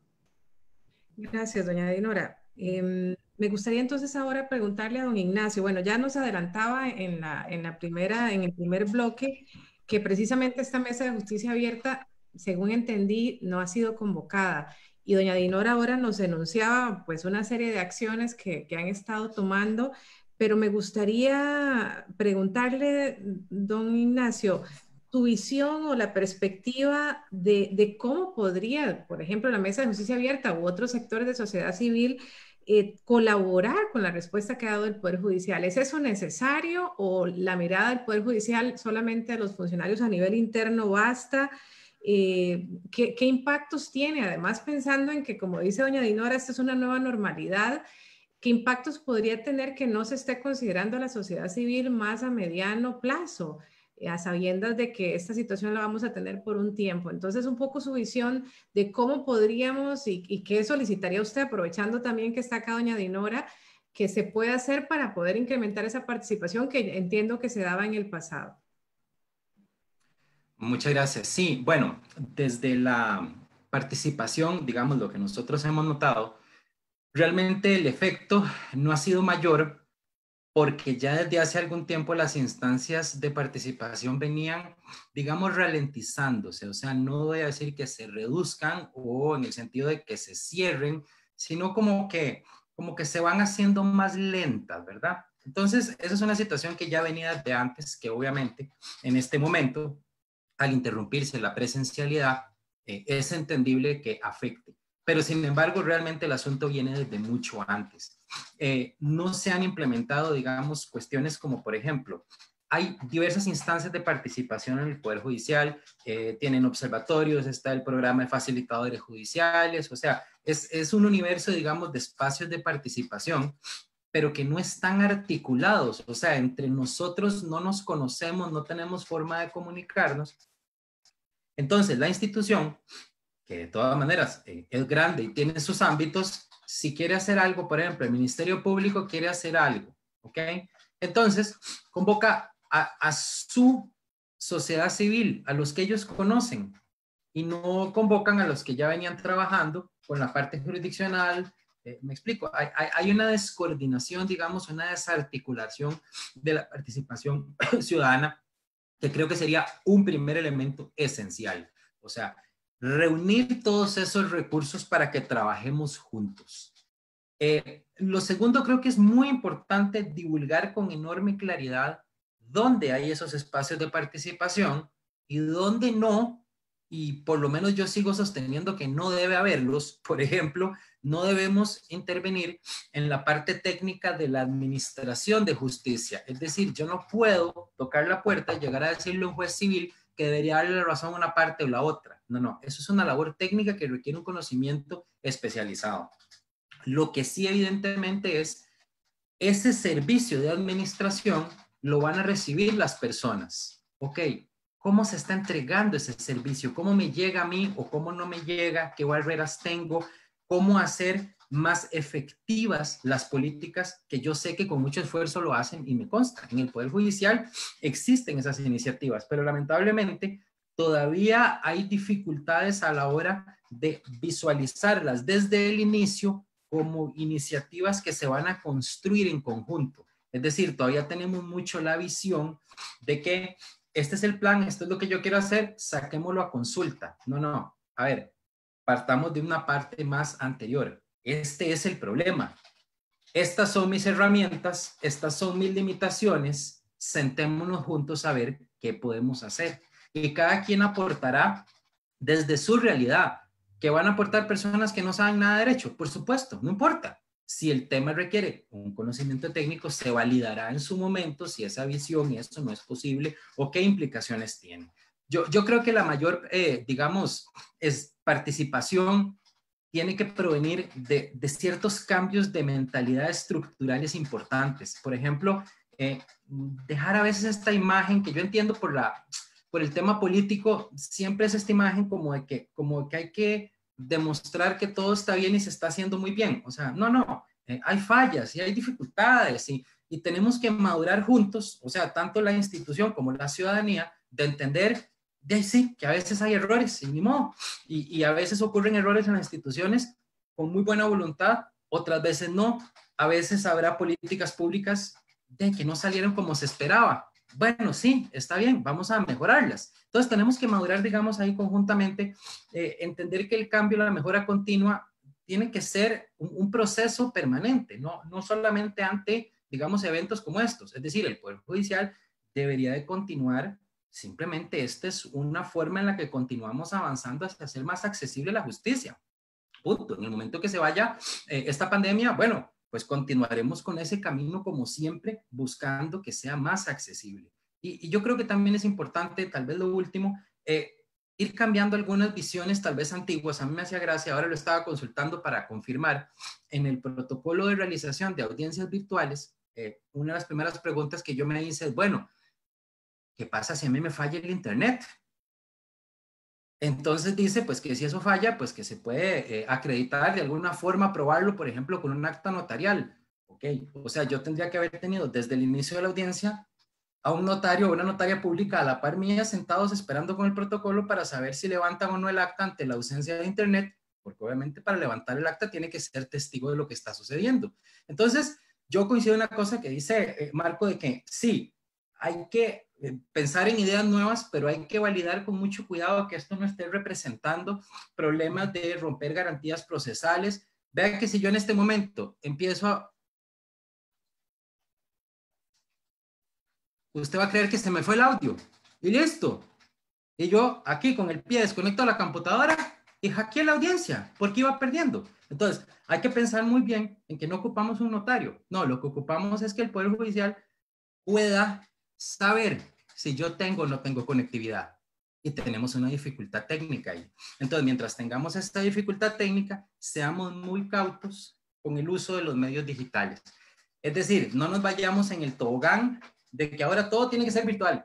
Bueno, vale. ¿Cómo? ¿A qué costo?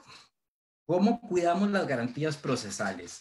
Y obviamente, desde el inicio, si quieren hacer una instancia de virtualidad, bueno, ok, conversemos entre todos cómo hacerla para poder hacerla de forma correcta. Y no solamente, pues, que en Corte Plena apruebe un protocolo, sí, muy bien, listo, y nosotros hacemos caso. Esa visión es la que tiene que cambiar. La visión tiene que ser que desde que nace con una visión de participación y de construcción conjunta de las soluciones y las políticas públicas. Sobre todo es cambiar esa visión para que antes de hacer algo, preguntémonos desde las instituciones cómo la gente que va a recibir esto nos podría aportar para hacerlo más efectivo. No escondamos las limitaciones de la institución. Hay distintas capacidades interinstitucionales. Bueno, donde hay más, entonces pueden caminar un poquito más, y donde hay menos van a ocupar ayuda. El Ministerio de Salud tiene dificultad para publicar datos. Bueno, hay muchísima gente en este país que está dispuesta a ayudarle porque trabaja en datos y sabe cómo manejarlos. Entonces, déjense ayudar. No tienen que demostrar que todo está controlado y que son perfectos. Eso dejémoslo para el discurso político. ¿Ok? Muchísimas gracias, don Ignacio. Don Marco, me gustaría, justo ha salido, pues acaba de mencionarlo don Ignacio y también doña Didora, sobre este tema de las audiencias virtuales, ¿verdad? Y el uso de medios electrónicos para llevar a cabo juicios. Y también creo que lo mencionó usted en la primera participación. Y hay todo un debate precisamente sobre qué significa esto versus las garantías procesales o el litigio malicioso, como bien señalaba don Ignacio, ¿verdad? ¿Qué pasa si yo voy perdiendo y boicoteo la audiencia porque precisamente no me está yendo muy bien? Entonces, desde el conocimiento, lo que se conoce, lo que se está haciendo en otros países, ¿cómo podría resolverse esta discusión? Y también considerando esta brecha que hemos estado hablando, la brecha digital, no es lo mismo para quienes estamos en un lugar y otros, y no es lo mismo para quienes tienen asistencia letrada y quienes no la tienen también, ¿verdad? Entonces, ¿cómo se está resolviendo o qué se está diciendo en otros países? ¿Cuál podría ser una forma de resolver esta discusión? Estás en mute. Está en mute. Ya, perdón. Vamos a ver, yo creo que todos estamos de acuerdo en que, así como en la enseñanza, no todos los procesos pueden hacerse de manera no presencial, porque, digamos, requieren para apreciar ciertas circunstancias el cara a cara, digamos, el profesor con el alumno. También a veces pasa entre el procesado y el juez, o entre la víctima y el juez, o entre el fiscal y la víctima, o entre el fiscal y el testigo, etcétera, etcétera. Yo también tengo la impresión de que los abogados, esto tiene que ver mucho con nuestra cultura jurídica, con la cultura jurídica, digamos, de tradición continental europea, como la de la que nosotros somos herederos. En esta cultura los abogados todos y los operadores jurídicos tienden a estar en contra de todo cambio, que primero agilice procesos en los que ellos prefieren el retardo porque favorece a su cliente o porque justifica un mayor cobro de honorarios en el caso de abogados privados, y segundo, que implique un desempeño profesional en un medio nuevo. Este ha sido, digamos, uno de los grandes, de los grandes obstáculos en los procesos de reforma judicial en América Latina, la posición de los abogados y la posición, digamos, de quienes representan la cultura jurídica como actores del sistema. Entonces, yo creo que la Corte ha emitido unos lineamientos, por ejemplo, en el caso de materia penal, que se entiende que son excepcionales, que se entiende que son para esta pandemia, pero que yo creo que tendrían que revisarse progresivamente.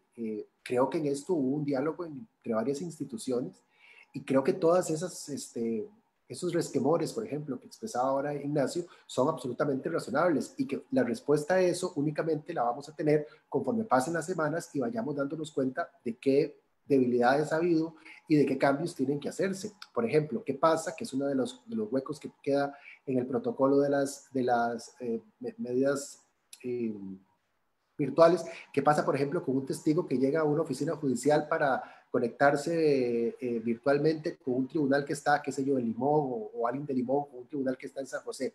¿Quién garantiza que esa persona es la persona que dice ser? El auxiliar judicial que no tiene fe pública, que actuaría que como un notario, aunque no tenga la condición de notario, aunque no tenga fe pública. ¿Cómo se garantiza eso? Bueno, esos son pequeños detalles que hay que ir resolviendo sobre la marcha, o no son pequeños, son detalles que hay que ir resolviendo sobre la marcha. Ahora, por ejemplo, en este informe que presentó CEJA hay una consideración y un reconocimiento, digamos, a que Costa Rica, por tener adelantado un camino, ha tomado medidas que se parecen a las que han tomado todos los países, pero que seguramente han tenido un mejor desarrollo y han encajado mejor porque el Poder Judicial tenía un camino andado.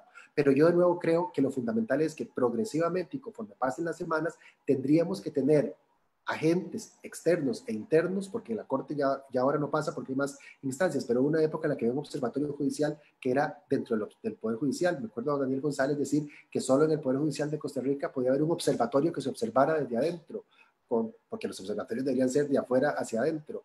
Entonces yo creo que este contexto tiene que servir también para democratizar más al Poder Judicial y para que el Poder Judicial tenga más instancias de control y, digamos, asuma con más responsabilidad la rendición de cuentas. Sobre esto tendría que estar haciendo rendiciones de cuentas todas las semanas. O sea, tendría que haber ejercicios de accountability horizontal entre el Poder Judicial y otras instituciones y la ciudadanía de manera permanente. Y lo último que yo quería decir, que me parece que es muy importante, ahora que decían, a mí sí me parece alarmante que ya haya un caso de COVID en los centros penitenciarios. Esto era inevitable, efectivamente.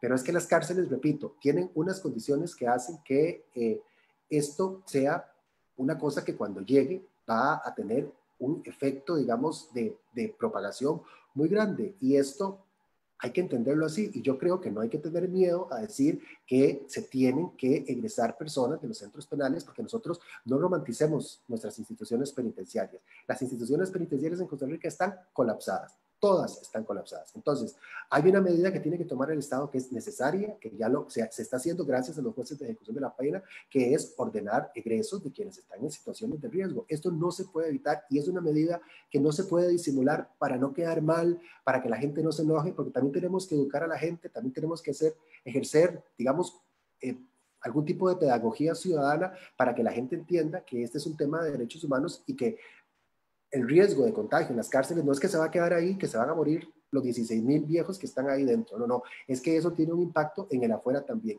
Y por eso hay que decir que los egresos son unas consideraciones que tienen que estar necesariamente en la agenda. Y lo último que me gustaría decir, porque supongo que ya hablé demasiado, es, a mí me preocupa las diferencias, las brechas interinstitucionales que hay. Por ejemplo, decía doña Dinora, bueno, se van a habilitar espacios para que las personas privadas de libertad, por ejemplo, tengan acceso a sus defensores públicos de manera remota, de manera virtual, a través de, digamos, por ejemplo, estructuras mucho más desarrolladas que tiene el Poder Judicial. Claro, pero es que hay un problema, el sistema penitenciario no las tiene. Y en el sistema penitenciario cuesta muchísimo, por ejemplo, construir. Voy a poner un ejemplo, ya termino. Hace unos días vi que estaban anunciando que más o menos tiene un 70% de construcción un nuevo centro penal que se está haciendo en Alajuela. Que cuando se dice 70% uno puede pensar que queda para un mes. 70% puede ser que esté listo de aquí al 2021. De ese centro penitenciario se empezó a hablar en el 2014. Recuerdo que cuando doña Cecilia Sánchez llegó al Ministerio de Justicia, la persona que estaba antes de ella le dijo, no, doña Cecilia, si a usted lo único que le queda ahora es inaugurar cosas, porque ya tenemos las unidades de atención integral y ya tenemos lo que se llamaba en aquel momento 24 módulos, luego se llamó 16 módulos, luego era la cárcel de mujeres que lo echó para atrás la exministra González y luego ahora son terrazas. Y lo que quiero decirle con esto es que si esas terrazas o si ese nuevo centro penal, más allá de que yo piense que un centro para 1.700 personas está en contra de lo que ha dispuesto Naciones Unidas, duró 7 años en construirse, lo que quiero decirles es que las construcciones en el sistema penitenciario son una cosa infernal, son una cosa que no se acaba. Estas terrazas que se van a terminar ahora tienen 7 años ejecutándose. Las unidades de atención integral que se construyeron en el gobierno anterior empezaron a construirse o empezaron a gestionarse en el gobierno de Óscar Arias. Quiero decir, se tomaron 8 años para construir esas 3 unidades. Nos hemos tomado otros 7 años para estas famosas terrazas. Entonces, Hay una diferencia muy grande entre el sistema, y de nuevo, esto no es una cuestión de quién está a cargo de la institución, esta es una cuestión estructural y esto también dificulta muchísimo el trabajo, porque el Poder Judicial tiene muchísimos más años de ventaja, digamos, aventaja muchísimo al sistema penitenciario en cuanto a presupuesto, en cuanto a construcción y en cuanto a eficiencia y en cuanto a continuidad de las políticas, porque además el sistema penitenciario tiene el enorme riesgo, la enorme desventaja de que los cargos políticos ahí duran en promedio, en los últimos 20 años los cargos políticos duran más o menos 18 meses. Eso es lo que los ministros, quiero decir, están 16 meses en el puesto antes de irse.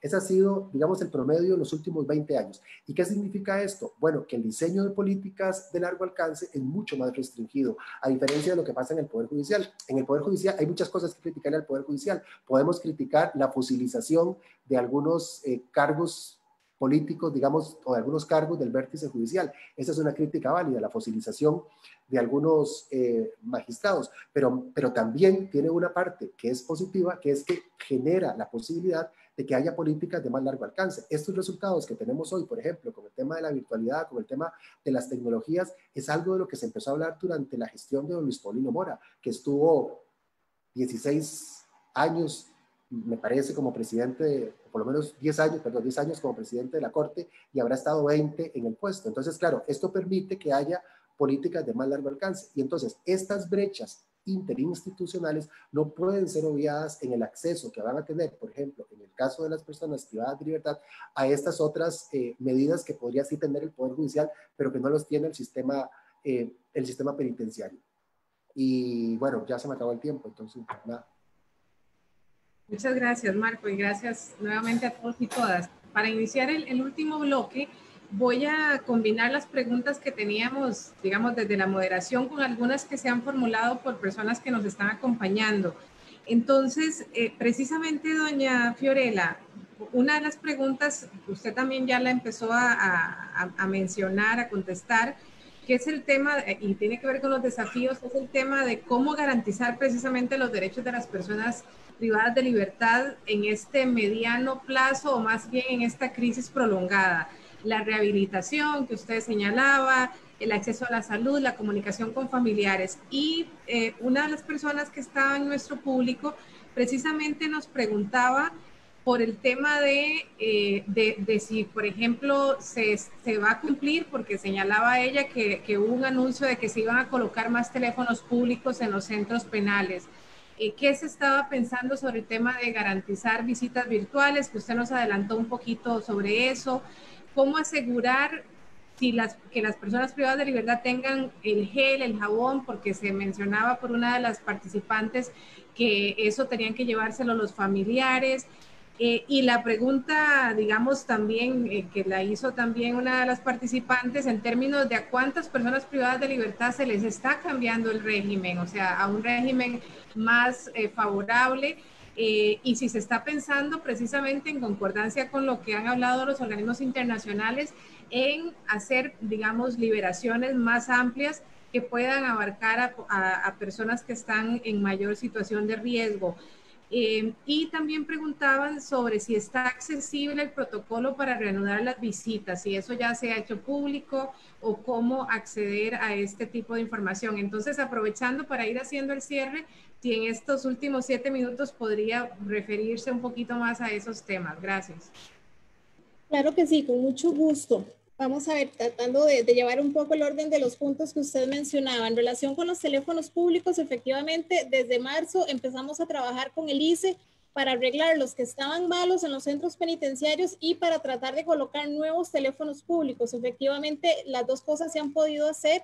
En algunos casos, solo arreglarlos porque había suficientes teléfonos públicos en los centros, pero no estaban funcionando, y en otros sí se han puesto nuevos. Por ejemplo, en el Jorge Arturo Montero se han puesto nuevos, en el Vilma Curling se instalaron otros teléfonos. Entonces, ya es una tecnología que el ICE, digamos, no tiene de manera masificada, ¿verdad? Entonces, también las existencias para poder instalar nuevos teléfonos tienen algún grado de limitación, pero dentro de todas las posibilidades que el ICE ha tenido, ha estado instalando y ha hecho un recorrido por todo el país, arreglando los teléfonos que no funcionaban. Con eso se vuelven a sumar, digamos, a la oferta. e instalando algunos en otros centros. Entonces, ese trabajo se ha hecho y se sigue haciendo, no se ha terminado porque estamos viendo con el ICE varios temas. Uno de ellos es este y ese trabajo continúa. Entonces, por ese lado de los teléfonos públicos.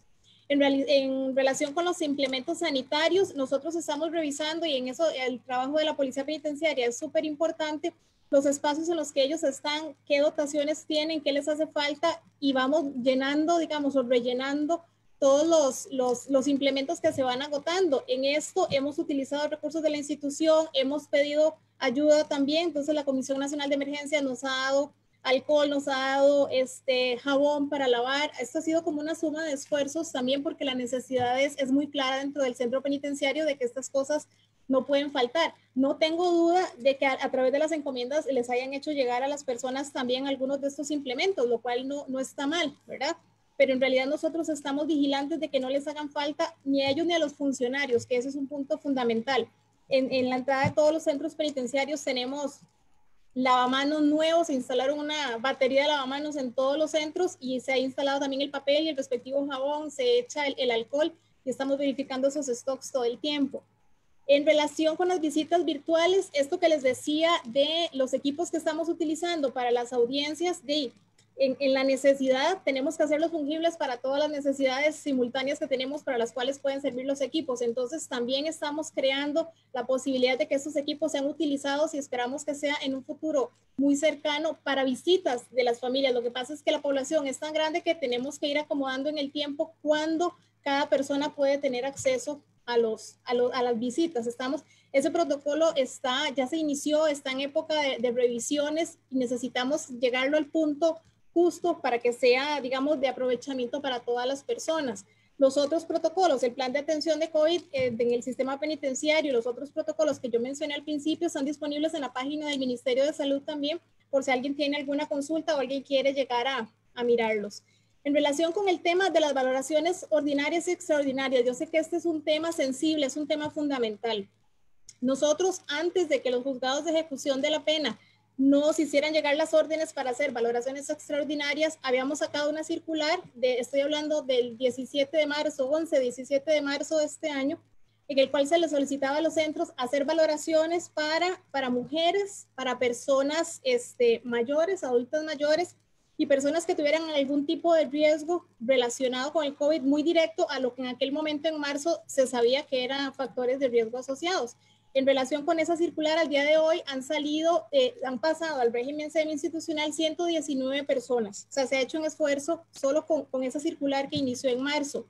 Suena a poco, pero es un esfuerzo que se ha hecho. Y en relación con lo que llamamos la circular 4, que es la que tiene relación directa con las órdenes que nos llegaron de los jueces de ejecución de la pena que pedían valorar no solo la parte, digamos, no iniciar de la partida con el perfil de atención de cada una de las personas, sino específicamente la parte de salud, que nosotros le complementamos a esa parte de salud, la parte del perfil de atención de cada persona.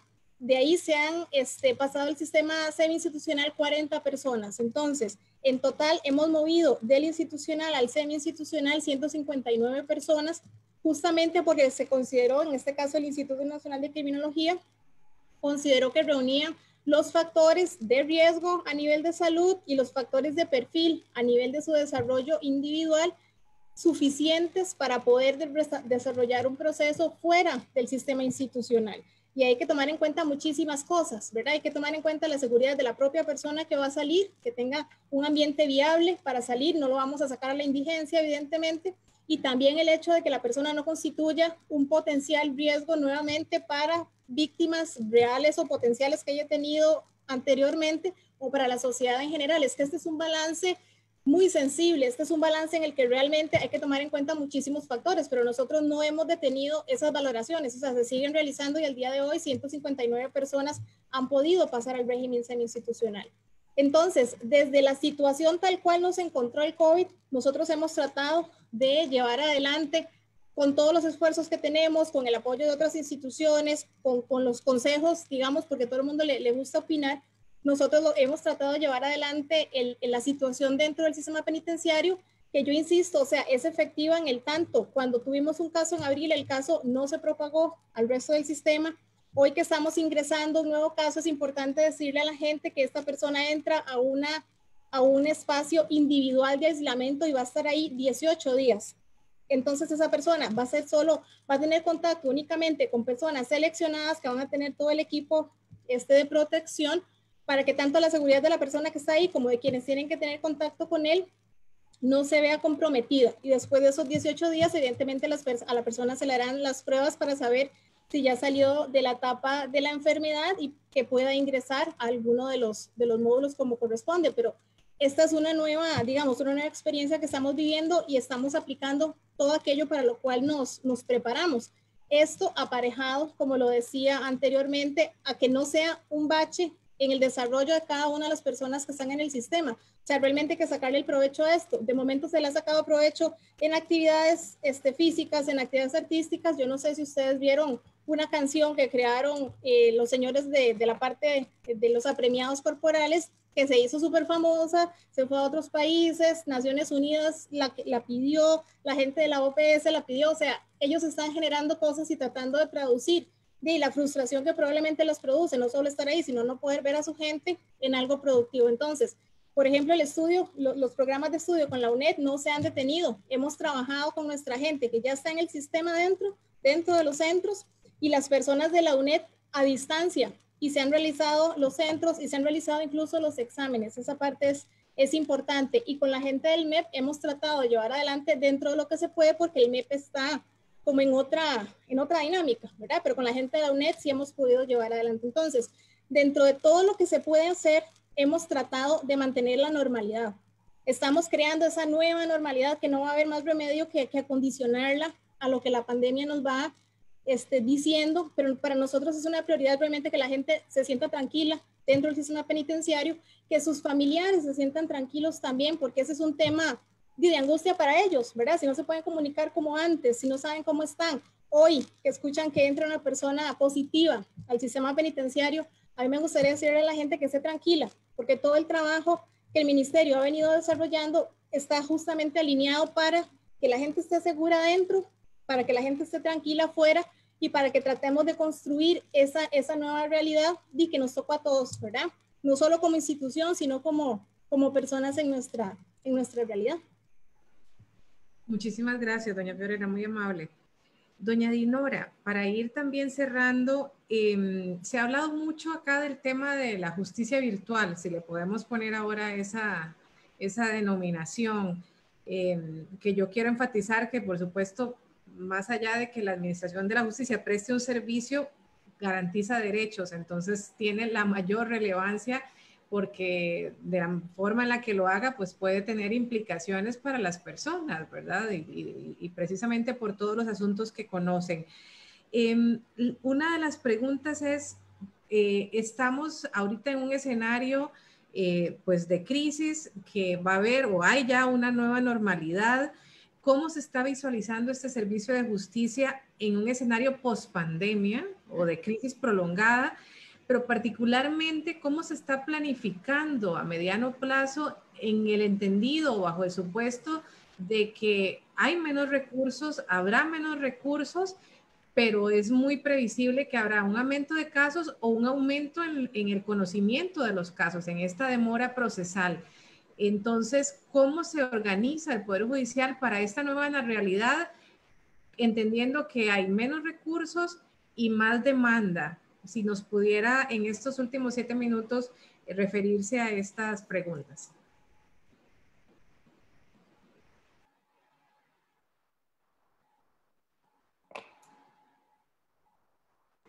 Doña Dinora. Disculpe. En cuanto a lo que es los planes para avanzar en una justicia virtual en el mediano plazo, efectivamente nosotros tenemos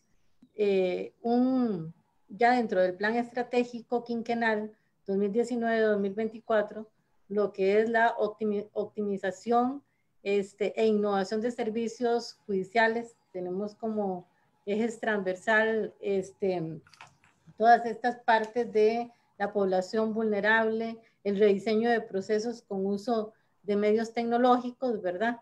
Sin embargo, esto de la pandemia, claro que nos adelanta nos lleva a acelerar, ¿verdad? Los estilos de trabajo, de tal manera que se tomen acciones estratégicas dirigidas a la optimización de servicios y a procesos judiciales, la implementación de servicios tecnológicos, la aplicación de buenas prácticas, todo eso sobre la marcha, obviamente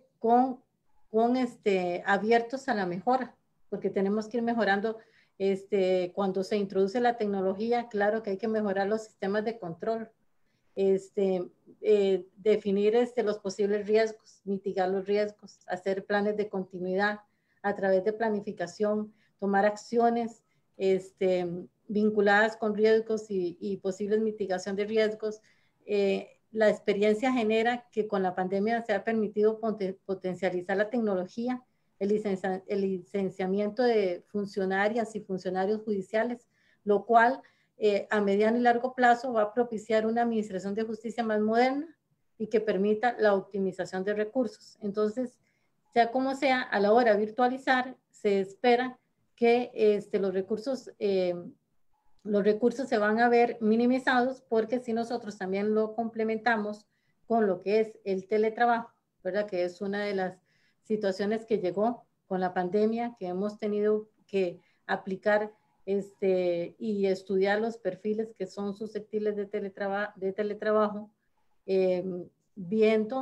teniendo mecanismos de control. Tenemos que ir mejorando en el futuro todo esto para que se optimicen los servicios, trabajar con eficiencia, con agilidad, con una justicia pronta, ¿verdad? Y de esa manera también hemos disminuido, por otro lado, los gastos, porque sea como sea, digamos, con el teletrabajo, pues se disminuyen gastos a nivel institucional también, como de corriente, de electricidad, de varios sistemas que conllevan también todo eso. Entonces hay que hacer un balance por ahí. A mediano plazo se tiene previsto la implementación del escritorio virtual en 2 fases, porque ahorita no está total, ¿verdad? Entonces, sí hay que tomar acciones a mediano plazo e inmediatas para obtener más licencias, si lo vemos desde el punto de vista tecnológico, que es como nos están haciendo la consulta. Y la primera fase es que el personal judicial cuente con una herramienta para poder acceder a los expedientes en teletrabajo, evitando el cierre de servicios ante un escenario crítico de pandemia, que esperemos que no se dé, pero de ahí esté. Tenemos que pensar en esto, porque también programas a mediano y largo plazo, y mientras que la fase 2 se logre también visualizar la tramitación electrónica que permita el acceso virtual o remoto de expedientes y en envío de documentación, generando mejores controles de la gestión y acceso de personas usuarias, porque definitivamente, como bien lo mencionaba don Ignacio, los controles hay que mejorarlos en todo esto. Si se va implementando cambios en las modalidades de trabajo, intensificando la tecnología y también estar preparados, pensando, haciendo planes también de un escenario crítico que se pueda presentar, pues que el trabajo no se paralice y que todo se pueda realizar de manera virtual. Pero en esto tenemos que... Ajá. Perdón que la interrumpa, porque a propósito de que acaba de mencionar a don Ignacio, yo quisiera, don Ignacio nos ha hecho unas valoraciones precisamente sobre el rol de la sociedad civil, la mesa de justicia abierta y cómo los usuarios pueden aportar a estas políticas y protocolos que ustedes han señalado. Entonces, quizás en los 2 minutitos que le quedan, me gustaría ponerle eso sobre la mesa, porque sería muy importante que usted también lleve a sus superiores esta propuesta y esta necesidad de que la perspectiva de los usuarios sea considerada, o si ya la están considerando capaz en otras regiones también. Perdón. Sí, a través claro que es muy importante la participación, porque ellos son nuestros usuarios y a través de la retroalimentación es que podemos mejorar, ¿verdad? Porque nosotros tratamos a través del Poder Judicial que se haga de la mejor manera posible, pero son nuestros usuarios los que nos tienen que marcar también, obviamente, en qué mejorar, ¿verdad? Eso es muy aceptable. La Contraloría de Servicios tiene su comisión de usuarios. Ellos sesionan a nivel de todo el país, que existen Contralorías de Servicios, y aquí también donde hay comisión de usuarios que nos pueden aportar todas esas condiciones que sin lugar a dudas van a ser una retroalimentación muy enriquecedora para poder nosotros mejorar, ¿verdad? Entonces ya existen las comisiones de usuarios, ya existen a través de las Contralorías de Servicio. También en los consejos de circuitos de administración se da la participación a la parte de usuarios. Entonces, todos estos aspectos yo pienso que ya existe una puerta abierta, ¿verdad?, para que exista un acercamiento y una retroalimentación que sin duda alguna es la que nos va a ayudar a ir mejorando, ¿verdad? Y sobre la marcha, sobre todo que en esto todo es nuevo, tratamos de hacer lo mejor, pero esto es una situación de todos, ¿verdad? Y que hay que escucharnos entre todos para tratar de introducir las mejoras en el sistema. Entonces es muy importante que sí, que nosotros le hemos dado participación al usuario y existen disposiciones institucionales de los jerarcas en ese sentido y a través de la Contraloría. También tenemos líneas en la 800 que se han establecido para que el usuario pueda darnos pues nos pueda indicar si tiene alguna observación sobre nuestros servicios, y a través de la Contraloría también se nos hacen llegar y nosotros poder tomar medidas, inclusive si es necesario elevarlas a los jerarcas para mejorar, ¿verdad? Se han establecido en esto hace poco, a través de la Oficina de Cumplimiento también se han establecido en la página web de la institución donde se publican a través de las páginas de transparencia las acciones que está tomando el Poder Judicial, entonces que pueden ser también valoradas por los usuarios. Bueno, esos son los retos que tenemos para el corto plazo y el mediano plazo. Muchas gracias, doña Dinora, muy amable.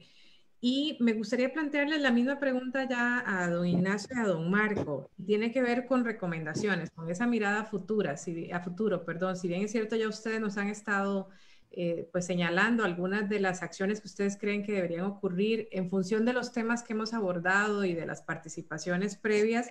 ¿Cuáles serían 3 o 4 recomendaciones clave que a ustedes les parece que tienen que ser consideradas para poder tener acceso a nuestro derecho al acceso a la justicia, valga la redundancia, en estas épocas de crisis prolongada? Ok, bueno, siguiendo el orden, creo que voy yo aquí primero. Yo creo que es muy importante que desde la institución y en general, y aquí quisiera hablar, digamos, al sector justicia, o sea, no solamente al Poder Judicial, sino también al Ministerio por las competencias que tiene en esa materia, que no traten a la justicia abierta, al gobierno abierto, como un postre, como una cosa que, bueno, cuando tenga tiempo sí, pero ahorita estoy ocupado. ¿Okay? Que no lo traten como una medalla que vamos a lucir a congresos, eventos. Bueno, ahorita nadie está viajando, pero que van a lucir eventos y a congresos, no es una medalla, es una actitud. ¿Okay? Entonces, que no lo traten como un postre. Tiene grandes beneficios. Tienen problemas de que no hay confianza, no hay comprensión, no hay comunicación. El gobierno abierto ayuda muchísimo. Y tal vez para recomendaciones muy concretas, lo primero es no pongamos, y esta frase me gusta que la he visto por ahí, al Estado de Derecho en cuarentena. ¿Okay? En este momento, el Estado de Derecho es cuando más debe funcionar. Es inaceptable, por ejemplo, que ante peticiones de acceso a la información en instituciones se nos diga que es que están muy ocupados ahorita con este asunto de la pandemia. Sí, bueno, yo me imagino que están muy ocupados, claro, pero no me imagino que los estadísticos están atendiendo gente en las UCIs. O sea, separemos funciones. La institucionalidad tiene muchísimos ámbitos. El segundo sería que sean usuarios también. Doña Dinora hablaba de la línea 800. A mí me encantaría que los funcionarios, cuando quieran dar una sugerencia interna, llamen a la línea 800 y usted me dirá cuánto tardan en atender. También la tercera petición sería que asuman el compromiso de Estado abierto que han firmado los 3, 4, digamos, poderes de la República y se comprometan a ejecutar lo que ya 2 veces han firmado y han salido en fotos, que se comprometan a ejecutarlo. Que esos principios realmente se conviertan en una forma normal de hacer las cosas. Muy concreto, al Poder Judicial, por favor, muchísimo impulso en la ejecución del compromiso del cuarto plan de acción de gobierno abierto, ¿ok? Es importante ese compromiso, un nuevo observatorio, muy válida la observación que decía Marco ahora, sin embargo, es una instancia de visibilización de la mora. Ese compromiso, que le den todo el impulso y se traduzca en algo real. Ministerio de Justicia, que se comprometan con cumplir el decreto 40.199 y 40.200. El 40.199 establece la apertura de datos y el 40.200 el acceso a la información pública. Son decretos que ya requete pasó la fecha para los que deberían estar funcionando, ¿ok? Y no están funcionando en muchísimas instituciones. Al Poder Judicial hay directrices que impulsan esos mismos decretos, no los imponen evidentemente por la separación de poderes, pero sí es muy importante que de verdad ese compromiso se convierta en una acción y sobre todo, como cierre, dense el chance de probar el gobierno abierto, de sentir cómo funciona, de conversar con la gente, de tener esa construcción conjunta. No se trata de abrir las puertas del Ministerio del Poder Judicial para que entre todo el mundo y se hagan 200,000 personas hablando todos a la vez. Eso no es el gobierno abierto. El gobierno abierto tiene metodologías, valores, compromisos e instancias que se han ido creando, pero les falta el músculo de funcionar. ¿Okay? Muchas gracias, don Ignacio. Don Marco, la misma pregunta. Recomendaciones muy puntuales que podamos dar en estos últimos minutos. Sí, muchas gracias. Marcia, respecto propiamente al Poder Judicial, yo creo que en el contexto actual hay 4 cosas que a mí me parecen fundamentales. Mucha transparencia en lo que se está haciendo.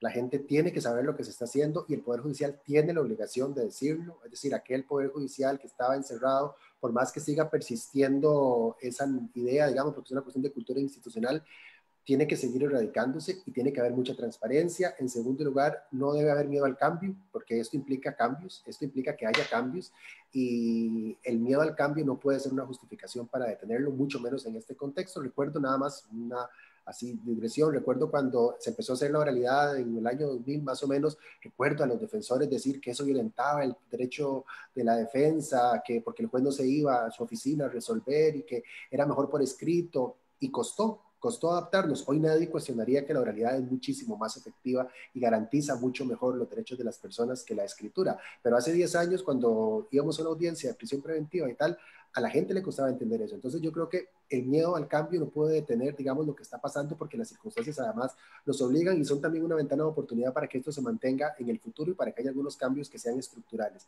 Y luego, finalmente, con respecto al sistema judicial, me parece que es fundamental la rendición de cuentas. Tiene que haber rendición de cuentas permanente de lo que se está haciendo. Tiene que decírsele a la gente cómo están funcionando estas medidas. No solamente las medidas más digamos, de recomendaciones sanitarias. Esas hay que seguirlas desde luego en el Poder Judicial y en el más por menos y en el condominio y en donde sea. Pero las medidas estructurales que tienen que ver exclusivamente con el aparato de justicia tienen que no solo hacerse, sino que sobre ellas tienen que rendirse cuentas permanentemente. No a través de un informe anual que no se lee ni Dios, sino a través de comunicaciones permanentes sobre los resultados que se están obteniendo. Y atender también las críticas y ser humilde en atender las críticas. Y respecto al sistema penitenciario, hay 3 recomendaciones que yo haría. Número 1, no hay que romantizar el sistema penitenciario. Yo creo que eso es un error. Estamos en unas circunstancias que son idóneas para que la gente entienda, quizás de una vez por todas, que el sistema penitenciario es un desastre y que no va a cambiar mientras no cambiemos el modelo punitivo, que las cosas ahí para construir son lentas, que hay un exceso de población penal, que falta personal, que a veces el personal no es el mejor, que hay gente muy buena, extraordinaria, pero que a veces no es la mejor, que los protocolos no son los mejores, que falta mucha tecnología en el ministerio y eso obliga a que también otros actores políticos, los que dan la plata, por ejemplo, la Asamblea Legislativa, asuman las consecuencias de lo que han hecho con el modelo penitenciario y con el modelo penal en los últimos 30 años, que las autoridades del Poder Legislativo asuman que el Ministerio de Justicia necesita más dinero para que las cosas funcionen mejor. Eso es inevitable, porque su presupuesto es una tercera parte del presupuesto del Poder Judicial o la mitad del presupuesto del Ministerio de Seguridad. Así no hay quien resista. Y finalmente, que no olvidemos que hay 16.000 personas que están presas en este momento y que esas personas que están allí presas no solamente tienen el riesgo de contagiarse por las características, que ya lo ha dicho todo el mundo, lo dijo Michelle Bachelet, lo dijo Eugenio Zaffaroni, a ver, lo ha dicho toda la gente que sabe sobre esos temas, son focos de contagio. Esas 16.000 personas están en riesgo, pero no solamente ellas, sino también los trabajadores y la gente que entra en contacto con los trabajadores. ¿Qué vamos a hacer? ¿Dejarlos presos también allí a los funcionarios penitenciarios? Es imposible. Entonces, esto obliga a no tener miedo y a decir que hay que hacer algunos egresos necesariamente. 40 no se puede, no son suficientes 40, hay que hacer más. Y por último, yo sí quiero insistir en algo. Garantizar los derechos humanos de las personas que están allí no tiene por qué significar poner en conflicto con quien ha sido víctima del delito, porque eso no tiene nada que ver. La tarea del sistema penitenciario no es alargar un conflicto personal entre dos partes. La tarea del sistema penitenciario, por mandato convencional y por mandato constitucional, es garantizar condiciones mínimas dignas para las personas que están allí presas. Y eso no solamente requiere de un conocimiento del sistema, sino también, yo creo, requiere de una enorme valentía para poder hacer las cosas que se tienen que hacer y garantizarle la vida a esas personas, a sus familias y a todo el entorno que los rodea. Muchas gracias. Muchas gracias, Marco.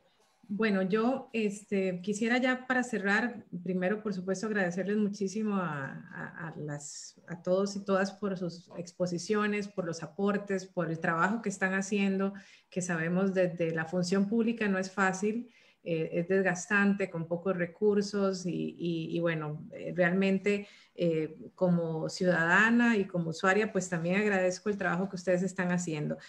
Solamente quisiera dar algunas palabras finales y recapitular algunas de las cosas que se han dicho y un llamado a cómo debemos seguir mirando estas políticas o estas acciones. Yo quisiera pensar que es importante mirar estas decisiones desde un enfoque de derechos humanos. ¿Y qué significa un enfoque de derechos humanos? Significa que que las personas somos derechohabientes, ¿verdad? Que tenemos una serie de derechos y que por otra parte los funcionarios públicos son las personas que tienen que garantizar nuestros derechos desde la función en la que estén ejerciendo. Entonces, entendiendo esto, me lleva a otro tema que es el tema de la empatía. Cómo dictar política pública y cómo dictar medidas que tomen en cuenta la posición del otro. Y eso se dice de manera muy fácil, pero quizás no es tan fácil cuando uno está ejerciendo la función pública. ¿Qué significa para el usuario? Algo tan sencillo como nos decía don Ignacio, ¿verdad? Que el rótulo no diga Fiscalía y OIJ, sino que diga desde la persona que va caminando y que se pregunta a dónde tengo que ir, qué se tiene que considerar. Y eso parte de ponernos en el zapato del otro, de ponernos en el zapato de las personas usuarias, de ponernos en los zapatos de las personas privadas de libertad, de ponernos en los zapatos de los familiares de las personas privadas de libertad, de los funcionarios y funcionarias. Como bien decía doña Fiorella, además hay funcionarios públicos que hay que proteger, porque no se trata de desproteger a ninguna de las partes. Entendemos lo que se está planteando también desde el Poder Judicial, que hay que proteger a los operadores de justicia, a quienes brindan el servicio.